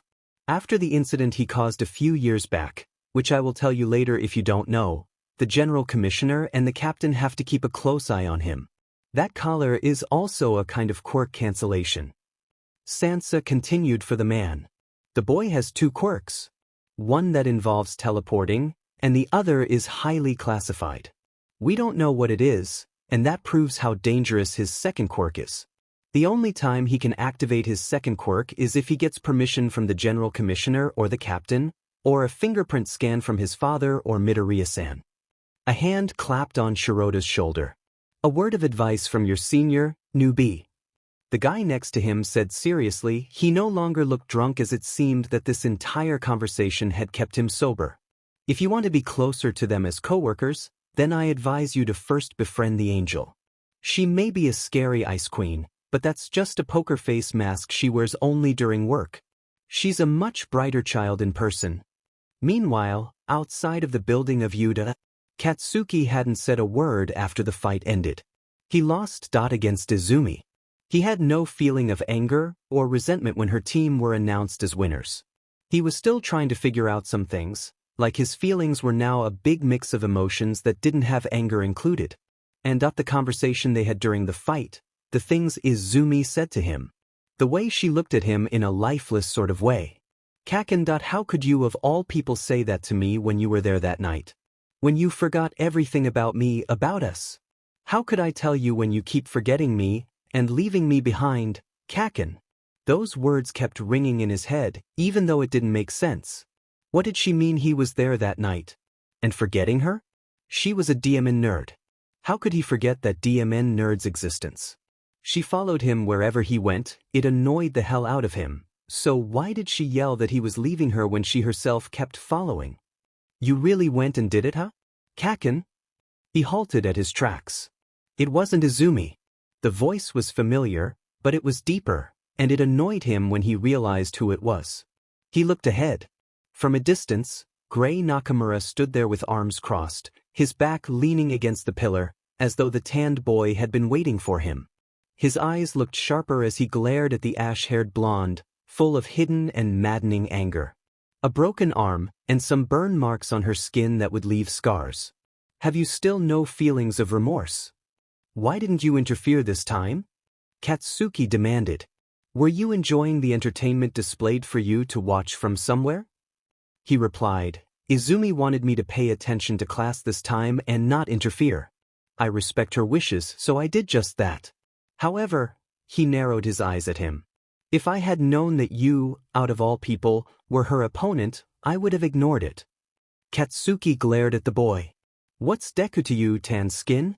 A smirk formed, and it infuriated him. You mean Kitty? That's not her name, damn it. Well, neither is Deku. He looked at the blonde with suspicion. Why does it matter to you?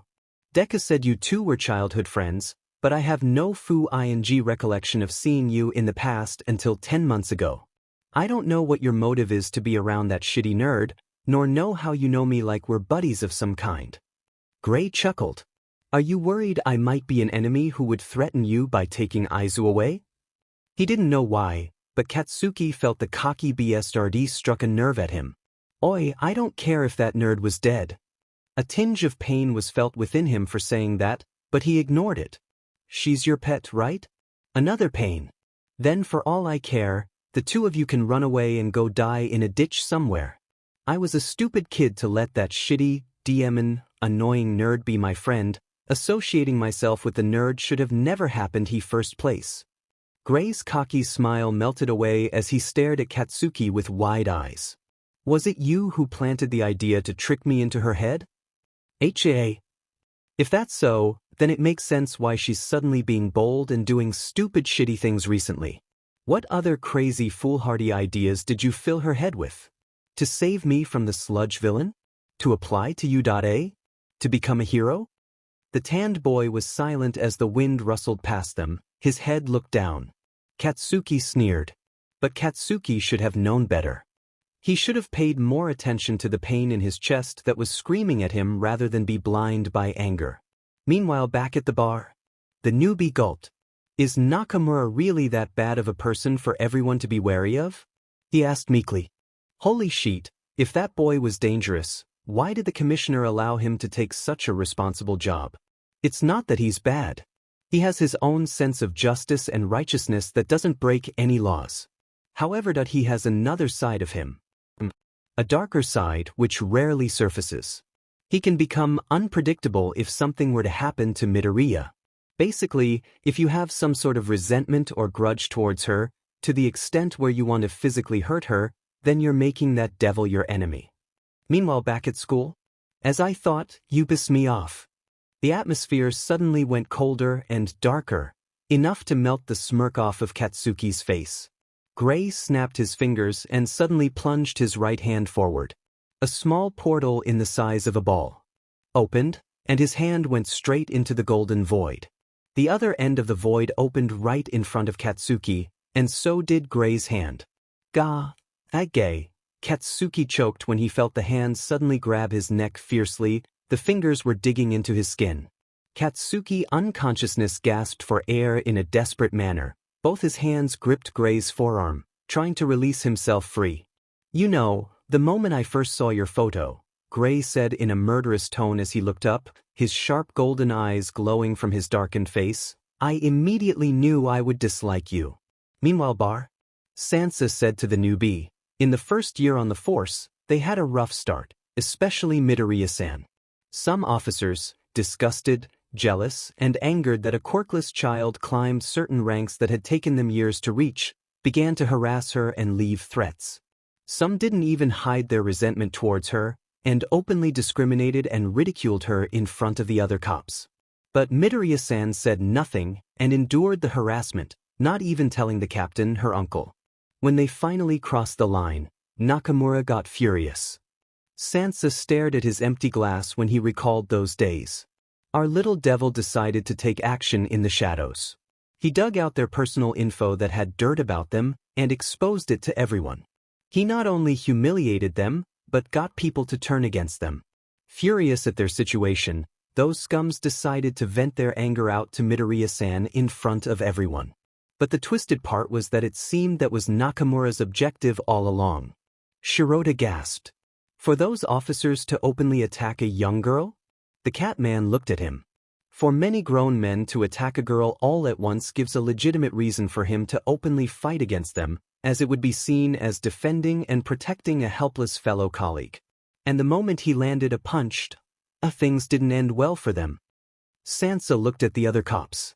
What were the injuries again? One got 4 broken ribs. The devil broke both legs of some bald man. Broken nose and teeth. Anyway, I still think they deserved it. Even if he went little overboard despite orchestrating the whole thing, Sansa went on, looking back at him, he got away with a warning and suspension, while the injured BSTRDS got themselves fired. He's someone you need to be cautious with. You know, a female cop said walking to them, In my opinion, if there's a possibility where Nakamura took the path of a villain, and God forbid it, I can guess the first person he's willing to kill. The kid from the sludge incident? Sansa said. She nodded. No doubt about that. So, Katsuki gasped for air. He tried activating his quirk, but for some reason, his explosions wouldn't set off. What the hell was going on? Why did you say all those things, I wonder, when you don't entirely mean it, Bakugo? I never understood what Izumi sees in you to have her following you everywhere. His words were bitter and biting, also filled with anger and murder. I've been watching you since you were. It made me sick seeing how you treated Izumi since you were kids. Izumi pleaded with me not to do anything to you or meet you in person until it eventually became inevitable. Katsuki still gasped for air. Diamen, if that bastard wasn't so far away, he could have kicked him to set himself free. I'll be honest with you, Bakugo. I really wanted to kill you in your sleep each night. Katsuki's eyes widened. You may not be aware of this, but for certain reasons, despite caring for you, Izumi is also very afraid of you. A lot more than you realize. You're part of the reason why she has nightmares at night. She has enough scars on her body, but you go on creating more. She has and always been suffering, and yet you make the pain worse for her by bullying her, tormenting her, humiliating her. I thought killing you was the only way to put an end to her sufferings. Gray calmed himself and smiled at him, and that sent actual shivers down Katsuki's spine. However, fortunately for you, I can't bring myself to do that. He released his grasp from Katsuki's beck, and quickly withdrew his hand out of the void. Izumi would be SD and oh, she'd be devastated if something were to happen to you. After all, you are her weakness. Katsuki's red eyes widened hearing those words. W.weak.ness? He rasped. How the hell was he her weakness? He treated her like shit throughout their lives. Being childhood friends definitely didn't explain the reason. Ending you would make things easier for her, however, it's not that simple. The reason Izumi still cares for you is not just because you were former friends. He walked closer to Katsuki and whispered to his ear. It's because you forgot about Izumi Midoriya and started seeing her, Deku Midoriya. His breath hitched and his mind went back. Gray pulled back, his smirk widening. I can't tell your past, or what happened that night at her old apartment. But what I can tell you is that Izumi feels responsible for what happened to you as you got dragged into something. Thus, she endured all your bullying because she believed she deserved it as her guilt weighed heavier. Gray turned away and began to walk. Her emotions and mentality whenever it comes to you is always a mess. It's unhealthy, it's negative, it's self-blame. While I can't do anything to you, we came to an agreement. I'll keep my blade away from your neck if she'd let me protect her from you. Katsuki was stunned hearing all of this, but slowly began to understand why the tanned boy kept interfering. It made sense.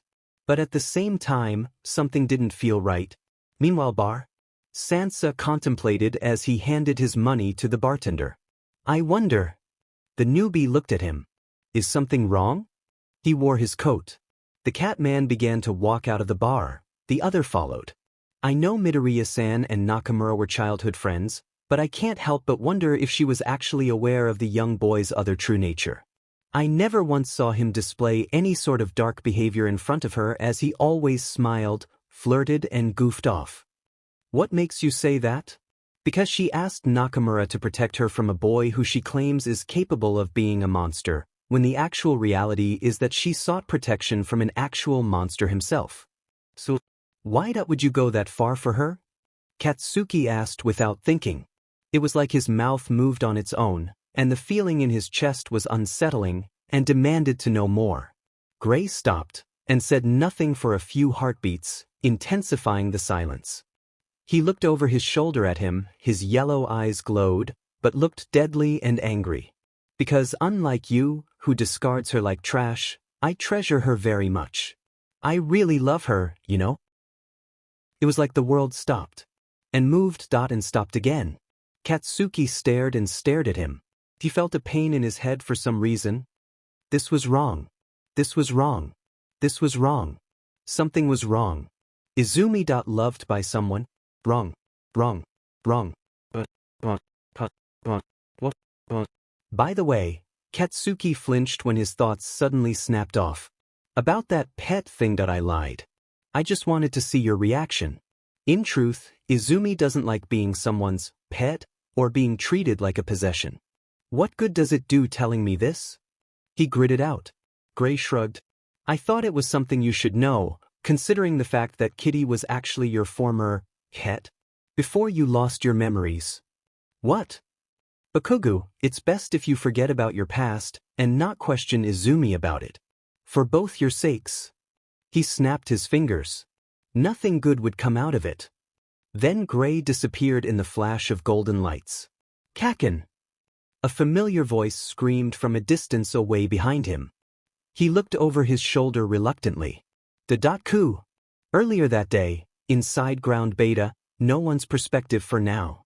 Song for the Mood Legends the score. Izumi removed her glove and placed the palm of her hand on the wall. She dragged her hand across the dirty surface as she walked, then halted. He was here. Izumi sensed him from the vibrations she felt. He was around the corner of the wall. She took a breath as she touched her grappling hooks that were strapped at the side of her belt. Thank God she managed to get some approval after registering her weapons last week. Her grappling hooks and HNDCFFS were approved of, however. Her taser and stun guns along with the shock/paralyzing ammos were a different story. Only the teachers were aware of her job as a cop, and it was recorded that since her quirk manifested late, she'd been relying on weapons all this time to fight. There had been some discussions whether she would still continue her habits while simultaneously using her quirk to wield the power better, or whether training without weapons was the best course of action for her quirk. Anyhow, once this fight was over, she would definitely go persuade her teachers that she needed her weapons for a while now. And file a complaint against the support department for styling her costume in a way that didn't look modest. A rabbit out of all things. Yeesh.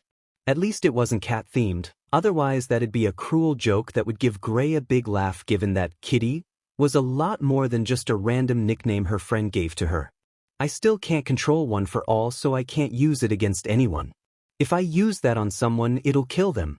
For now, I need to mostly rely on my wits, instincts, my grappling hooks, the notes I've taken, and Uraraka-san's quirk. It's bad luck that I'm fighting against Kaken, but in a way, I've got the upper hand. For one, I've had the experience in dealing with criminals and villains as a cop. 2. Kaken would no doubt take me on with full force and rage. Meaning, he'll take this too personally, and have his focus only on me. If I can stall him long enough for Uraraka-san to find Ida-kun without getting barbecued, that'd be absolutely fantastic. And 3. That I am an absolute coward whenever I face Kaken, so I have to run. And I can run as fast as a rabbit or a cat.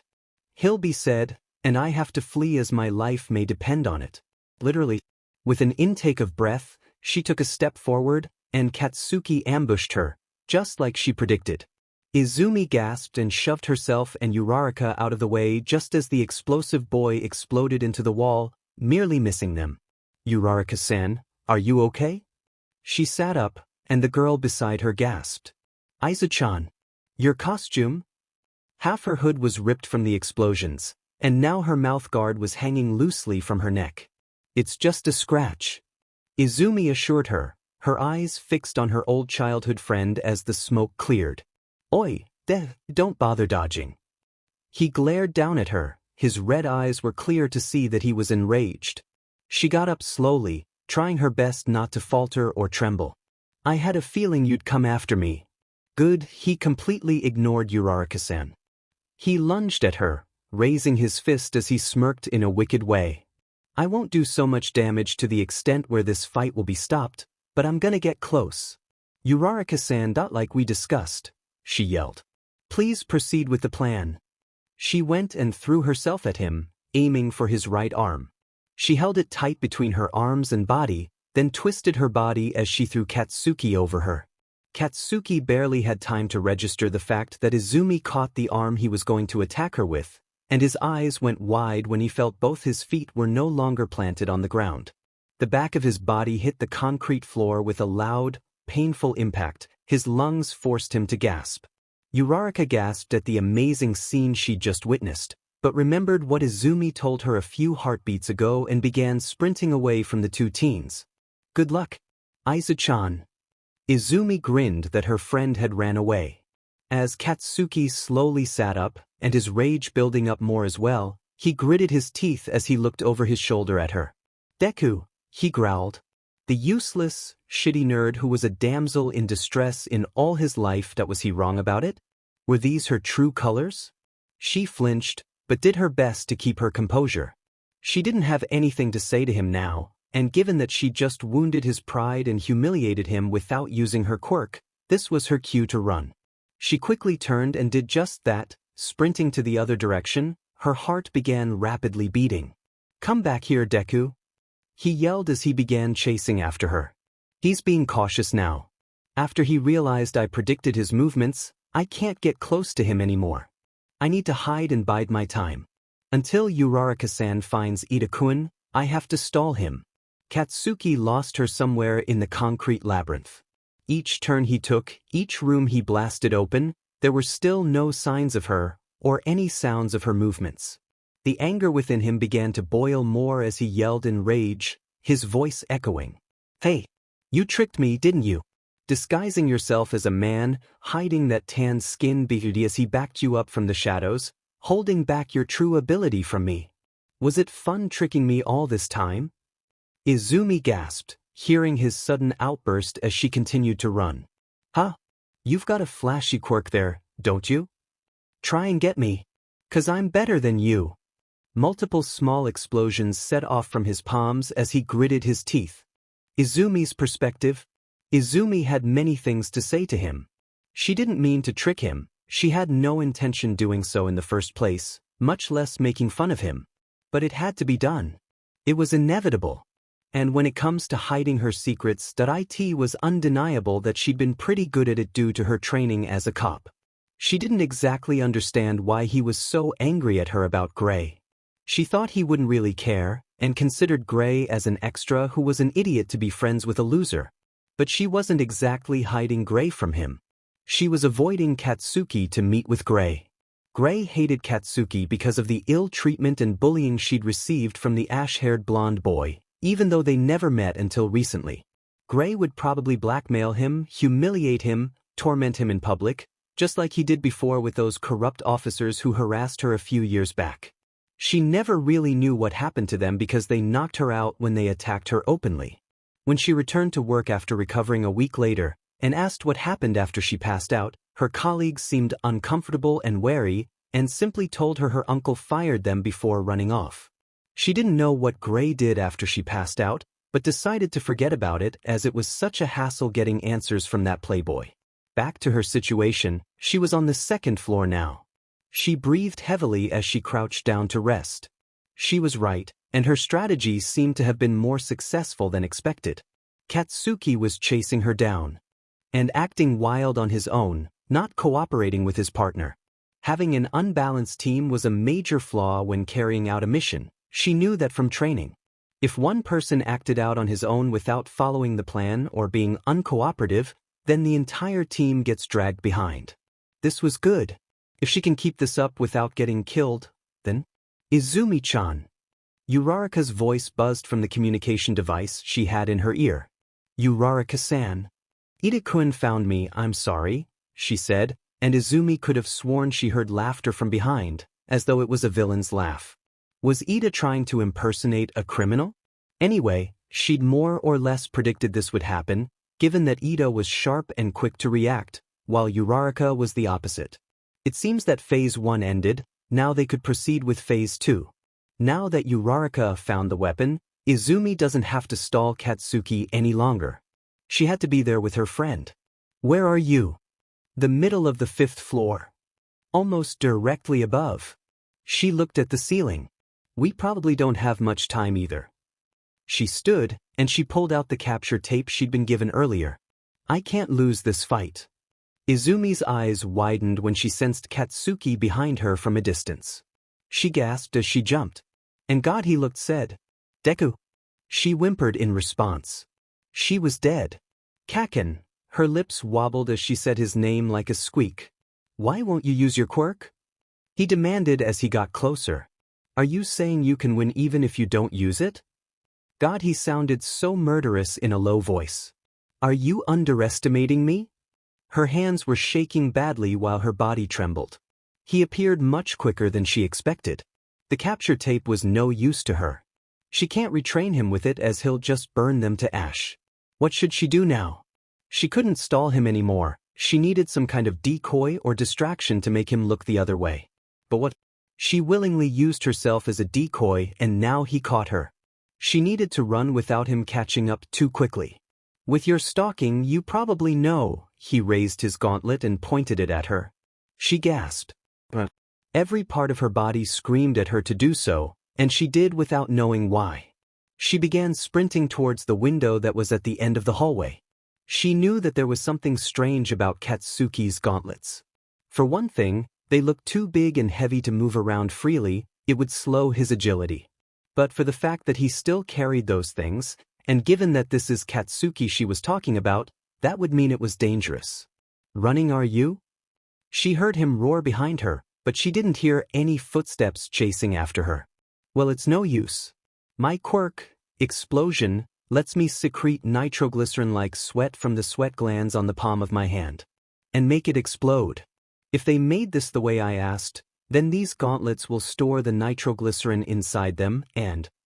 She was getting closer to the window, and she didn't like the sound of everything he just said. Izumi couldn't wait for him to finish his sentence. She took out her grappling hook and aimed it at the right corner of the ceiling. The hook moved forward and penetrated the wall, getting a good hold. The moment she heard the sound of a pin getting plucked out, she gripped the line of the grappling hook and jumped with force. Getting a good move for her feet to break the glass, she swung out from the window of the building and broke into another window on the same level back in, rolling to the floor before the mega explosion set off. No one's perspective. Young Bakugu, stop. Are you trying to kill her? All Might shouted. Only if I hit her. She'll be fine. He plucked the pin off his gauntlet. Boom! The entire building shook. This is supposed to be a class. Kirishima exclaimed. Midoriya. Young Midoriya. Are you okay? All Might was starting to regret not stopping them sooner when the young girl didn't reply. If something happened to them, he'd be the one taking responsibility. Back to Katsuki, an amusing laugh escaped from his lips. Amazing! The more that's stored in these gauntlets, the stronger the blast. The second floor had some walls broken to debris from the blast. The hallway at the end had been utterly destroyed, creating a big hole in the size of a cave. As the smoke cleared, Katsuki realized that he could see the outside of the building from the hole, but there was no sign of Izumi. His blast that he didn't know he couldn't have killed her in it. He aimed carefully. So where was she? His eyes snapped at the sound of the hook falling from the weakened ceiling to the floor. The line was outside. Katsuki quickly went to the edge of the hole and looked at where the other end of the line was connected. It wasn't down outside the building, no. The other end of it was somehow across the building, inside a broken window on the same level that was on the other side of the building. She escaped before getting caught up in the blast? Back with the other students, Kaminari pointed at the screen. Hey look! There she is. Izumi was sprawled on the floor catching her breath. The glass pieces were all over the floor. It seems like she managed to escape without getting unscratched from the blast. She sat up as she groaned. Thank you All Might for handing out the blueprints, she said aloud, sighing with exhaustion. Otherwise I wouldn't have attempted that stunt. She moved away from the broken pieces of glass to remove her shoes before running down to the first floor. Amazing! Ashido said, clapping her hands together. How did she get there? Was it her quirk? No, Todoroki said, narrowing his eyes. She had an item at her disposal. A grappling hook. To think she'd survive this long without using her quirk, he thought to himself. What is she? How long will she keep this up? Seriously? Kirishima sighed in relief when he saw Izumi still alive. Is she a professional in using grappling hooks? She's a pro cop who frequently uses tools and faced these kinds of dangers when she was quirkless, which was something All Might wanted to say. Honestly, he was amazed. He knew Izumi doesn't have complete control over One for All, so that's why she isn't using it, but being able to survive without major injuries for this long was simply incredible. Generally, a quirkless would have died in this situation, but she was trained. Toshinori had run a background check on Izumi's uncle, who was the captain of the precinct. He thought he should do so as he had doubts whether the guy was actually strict, someone who didn't want weakness in the family or something like that, or a psychopath for letting his quirkless niece become an officer at a young age. Turns out he was both. The current police captain, Izumi's uncle, was a former military man/spy agent. Yeah, the young girl's family sure was scary. Katsuki's perspective. He didn't know why his chest felt slightly relieved by the fact that Deku escaped his explosion. He didn't know why he felt that, and he sure dimmin' well didn't like it. As Katsuki stormed around the hallway, thinking he should go see the third floor, he heard a sound coming from the first floor. "There you are." He snarled and sprinted down the stairs with full speed. He didn't know why the nerd decided to hide there from him back at the first level again, but that sure as hell was a bad move. "Don't think you can run anymore, you coward." The moment he turned around the corner of the concrete wall, there was no one. Rather, there was something on the floor from a distance. He took a closer look at it. Deku's red shoes? Why was this lying around? His eyes widened and he growled irritatedly when he realized he'd been tricked. This was just a distraction and he fell for it. He looked up and glared at the direction of the stairs. Deku was definitely headed towards where the other extras were. The fifth floor. Izumi's perspective. Izumi breathed heavily as she ran barefoot, taking the stairs 2 or 3 at a time, stumbling a few times, but she didn't stop. "Uraraka-san!" She yelled, finally reaching her destination. Her friends looked at her in shock. "Izumi-chan! Midoriya! What happened to Bakugo?" "Distracted," she replied. "But not for long. Come on, Uraraka-san, let's take him down." Yeah. Right when she was about to take a step, she felt vibrations from the floor under her feet. She halted. There was shaking, like a light aftershock from an earthquake, but she felt that whatever caused it was getting nearer and stronger. Her eyes widened. "No," she rasped. He couldn't have been thinking. She quickly leaped forward and took a dive at the floor. A heartbeat later, the spot where she stood earlier broke and something erupted out of it, followed by explosions. "Just how many more tricks are you going to use against me?" "Ha?" Katsuki demanded, landing on a safe spot. "Bakugo!" Ida said from a distance behind her. Her jaw dropped as she got up. "Kaken," she said in horror. He got here a lot faster than she predicted.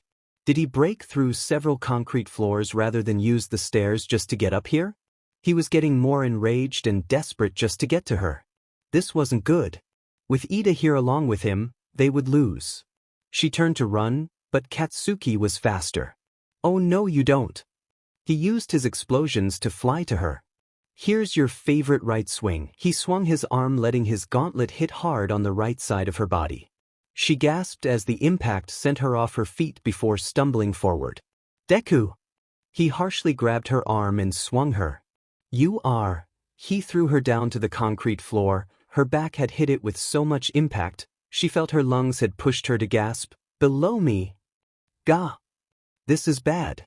He's not going to give me a chance to think. In terms of combat power, he's strong.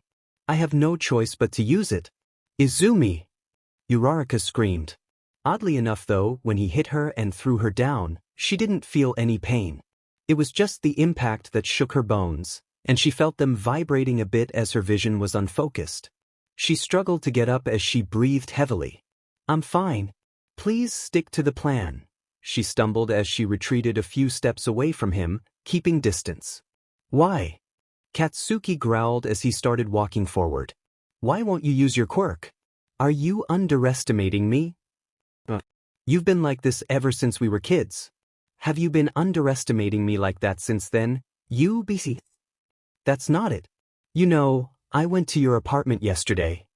Her eyes widened as she looked at him. "I went to your house to talk to you, maybe say hello to your mom since it's been a while." He suddenly started laughing harshly to himself with disbelief. "But do you know what I found out instead? That you moved out years ago. That you left. What's more, A villain attacked you at your home when we were just 7 and you didn't tell me about it. She flinched by his sudden outburst. Uraraka and Ida seemed to have momentarily forgotten about their situation as they listened to their conversation. You really hid a lot of things from me, Deku. How is it that your former neighbors know that you were actually a girl, and I was the only one who believed the opposite, huh? Why the hell didn't you tell me the truth, Beach? Was I the only one left out? Was I the first one to fall for your trickery?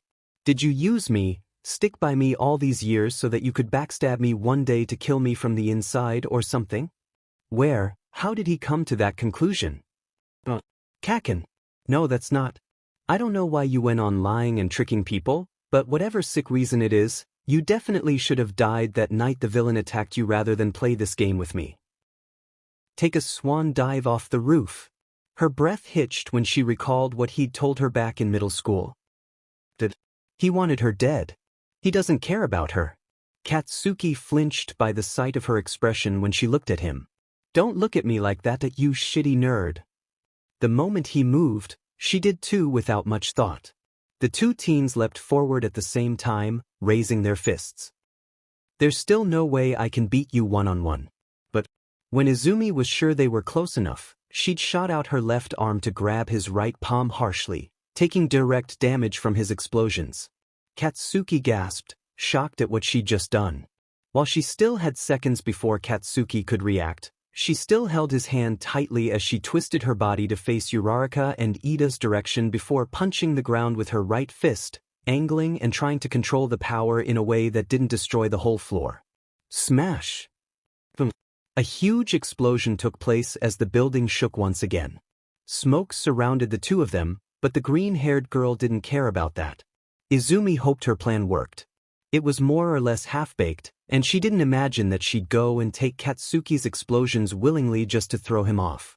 The hand she sacrificed looked burned and was bleeding a little as the thick glove she wore protected her skin somewhat, but was now utterly ripped and burned to ash. And the fist that punched the floor using one for all her entire right arm was now completely injured, taking the same dark bruised colors as it did back at the entrance exams. Her eyes frowned. Something felt off. There was no pain. Both her arms felt numb.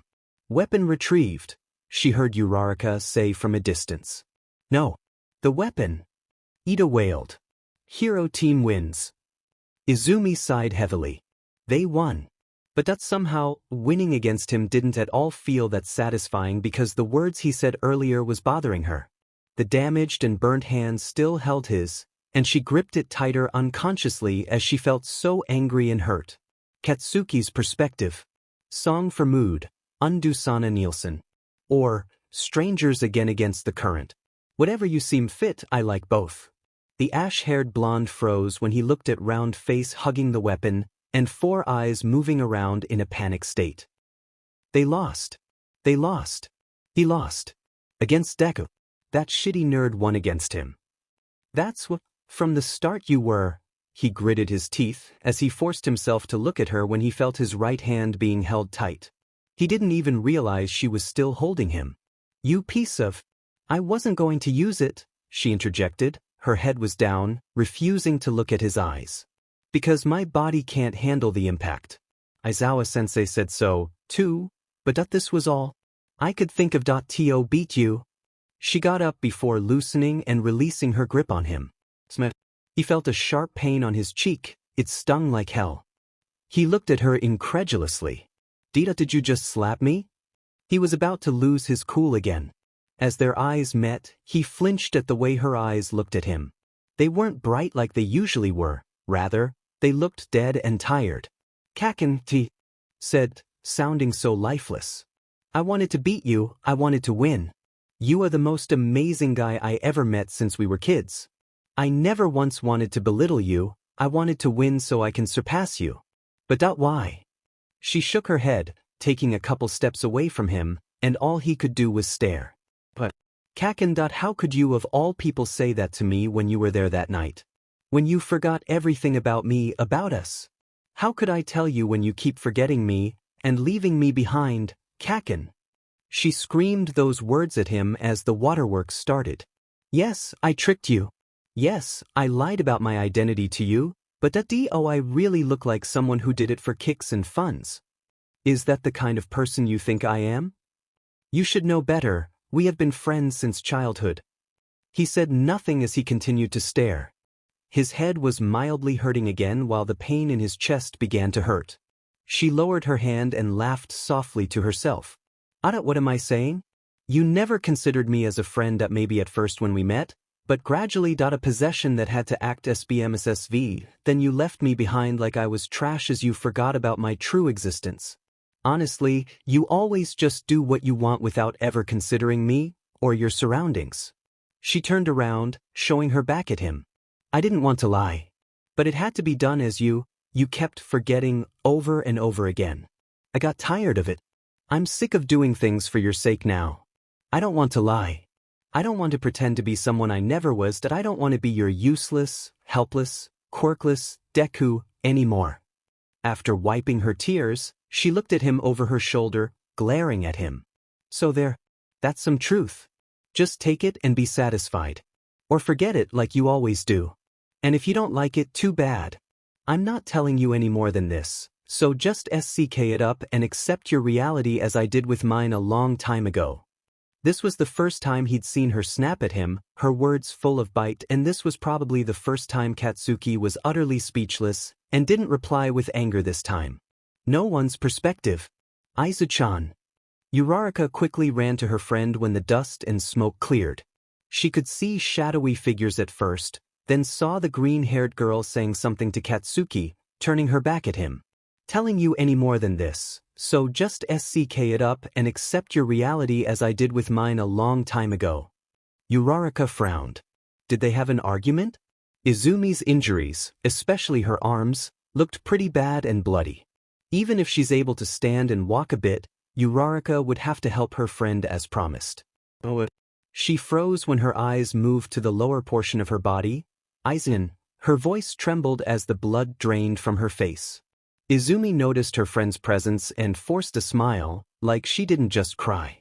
But, Uraraka-san, we won. Can you believe that? She waited, but found it strange that her friend didn't reply to her forced enthusiasm. Uraraka-san? Are you okay? The brown-haired girl hesitated to say something. Her finger pointed at her body. Lass. I'm sorry, did you say something? Glass. She suddenly ran towards her. Why is there glass inside of you? Glass? Both Katsuki and Izumi looked down at the lower portion of her body, and Izumi's breath hitched while Katsuki's eyes widened in horror. Down at the side of her left thigh, a shard of glass was embedded into her skin. It was a thick piece, too, as there was blood oozing out of the wound. But where did she receive this? The window, it hit her. When she broke the window to escape the monster explosion, her form was probably not in the correct position when she came back in again. Had she been running with this sort of wound this whole time? No wonder she stumbled a lot while coming here. But why couldn't she feel the pain? Running around with that thing in her should have torn her muscles and skin, and the experience should have been agonizing. Yet, why did her senses not react? What? She froze, then looked at her right damaged arm and burned left hand. There was no pain from either of them because. No. It couldn't have been.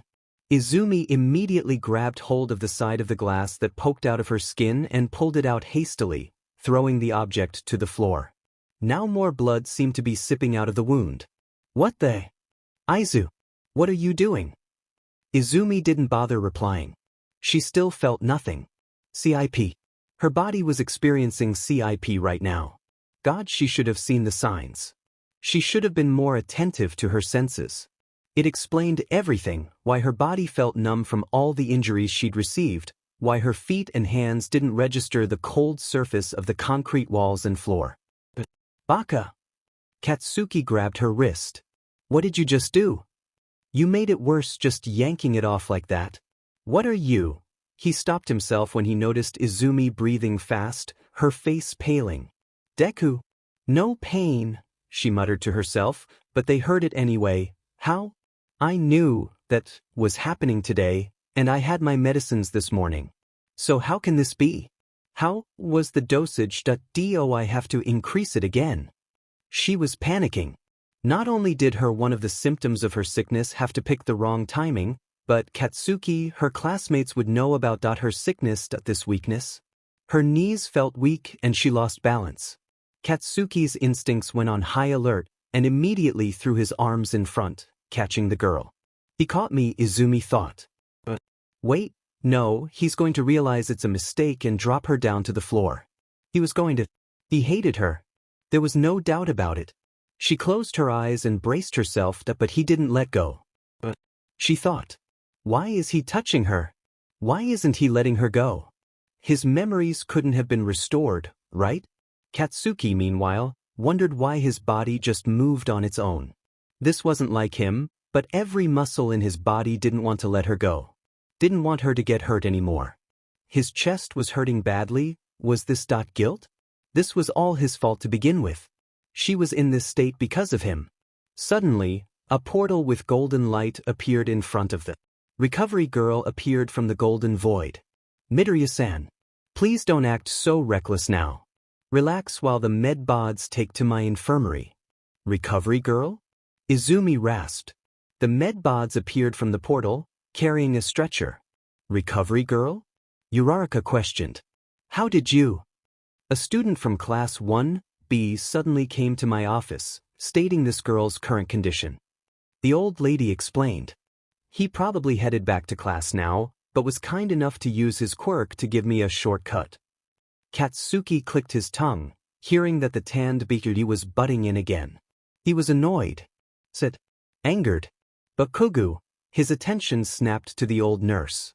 Please set her down. We need to take her back. He nodded and did just that, carefully holding her bridal style and avoiding touching her wound. As he carefully placed her down the stretcher, Izumi shook her, not being able to believe what he was doing. Kaken, her green eyes locked with his red ones. But why are you being like this? He was acting gentle, touching her gently, just like how they were back when they were kids. The old Kaken she let go of, believing that side of him was gone. But now, those ruby eyes no longer showed any signs of hostility. It didn't make sense. But Katsuki stared back at her, unable to find the proper words. He didn't know why he was behaving like this. Why his body acted strangely. Suddenly, the boy winced as his head experienced pain again, recalling something. This time, Katsuki decided to not ignore it, and embraced whatever he was recalling. Before he knew it, his mouth moved on its own. I'm sorry, Izumi. Her eyes widened as the tears fell without her realizing. Those words were enough for her to feel something warm within her fluttering. Was he remembering? That was all she thought before Izumi felt a wave of exhaustion that made her eyes close.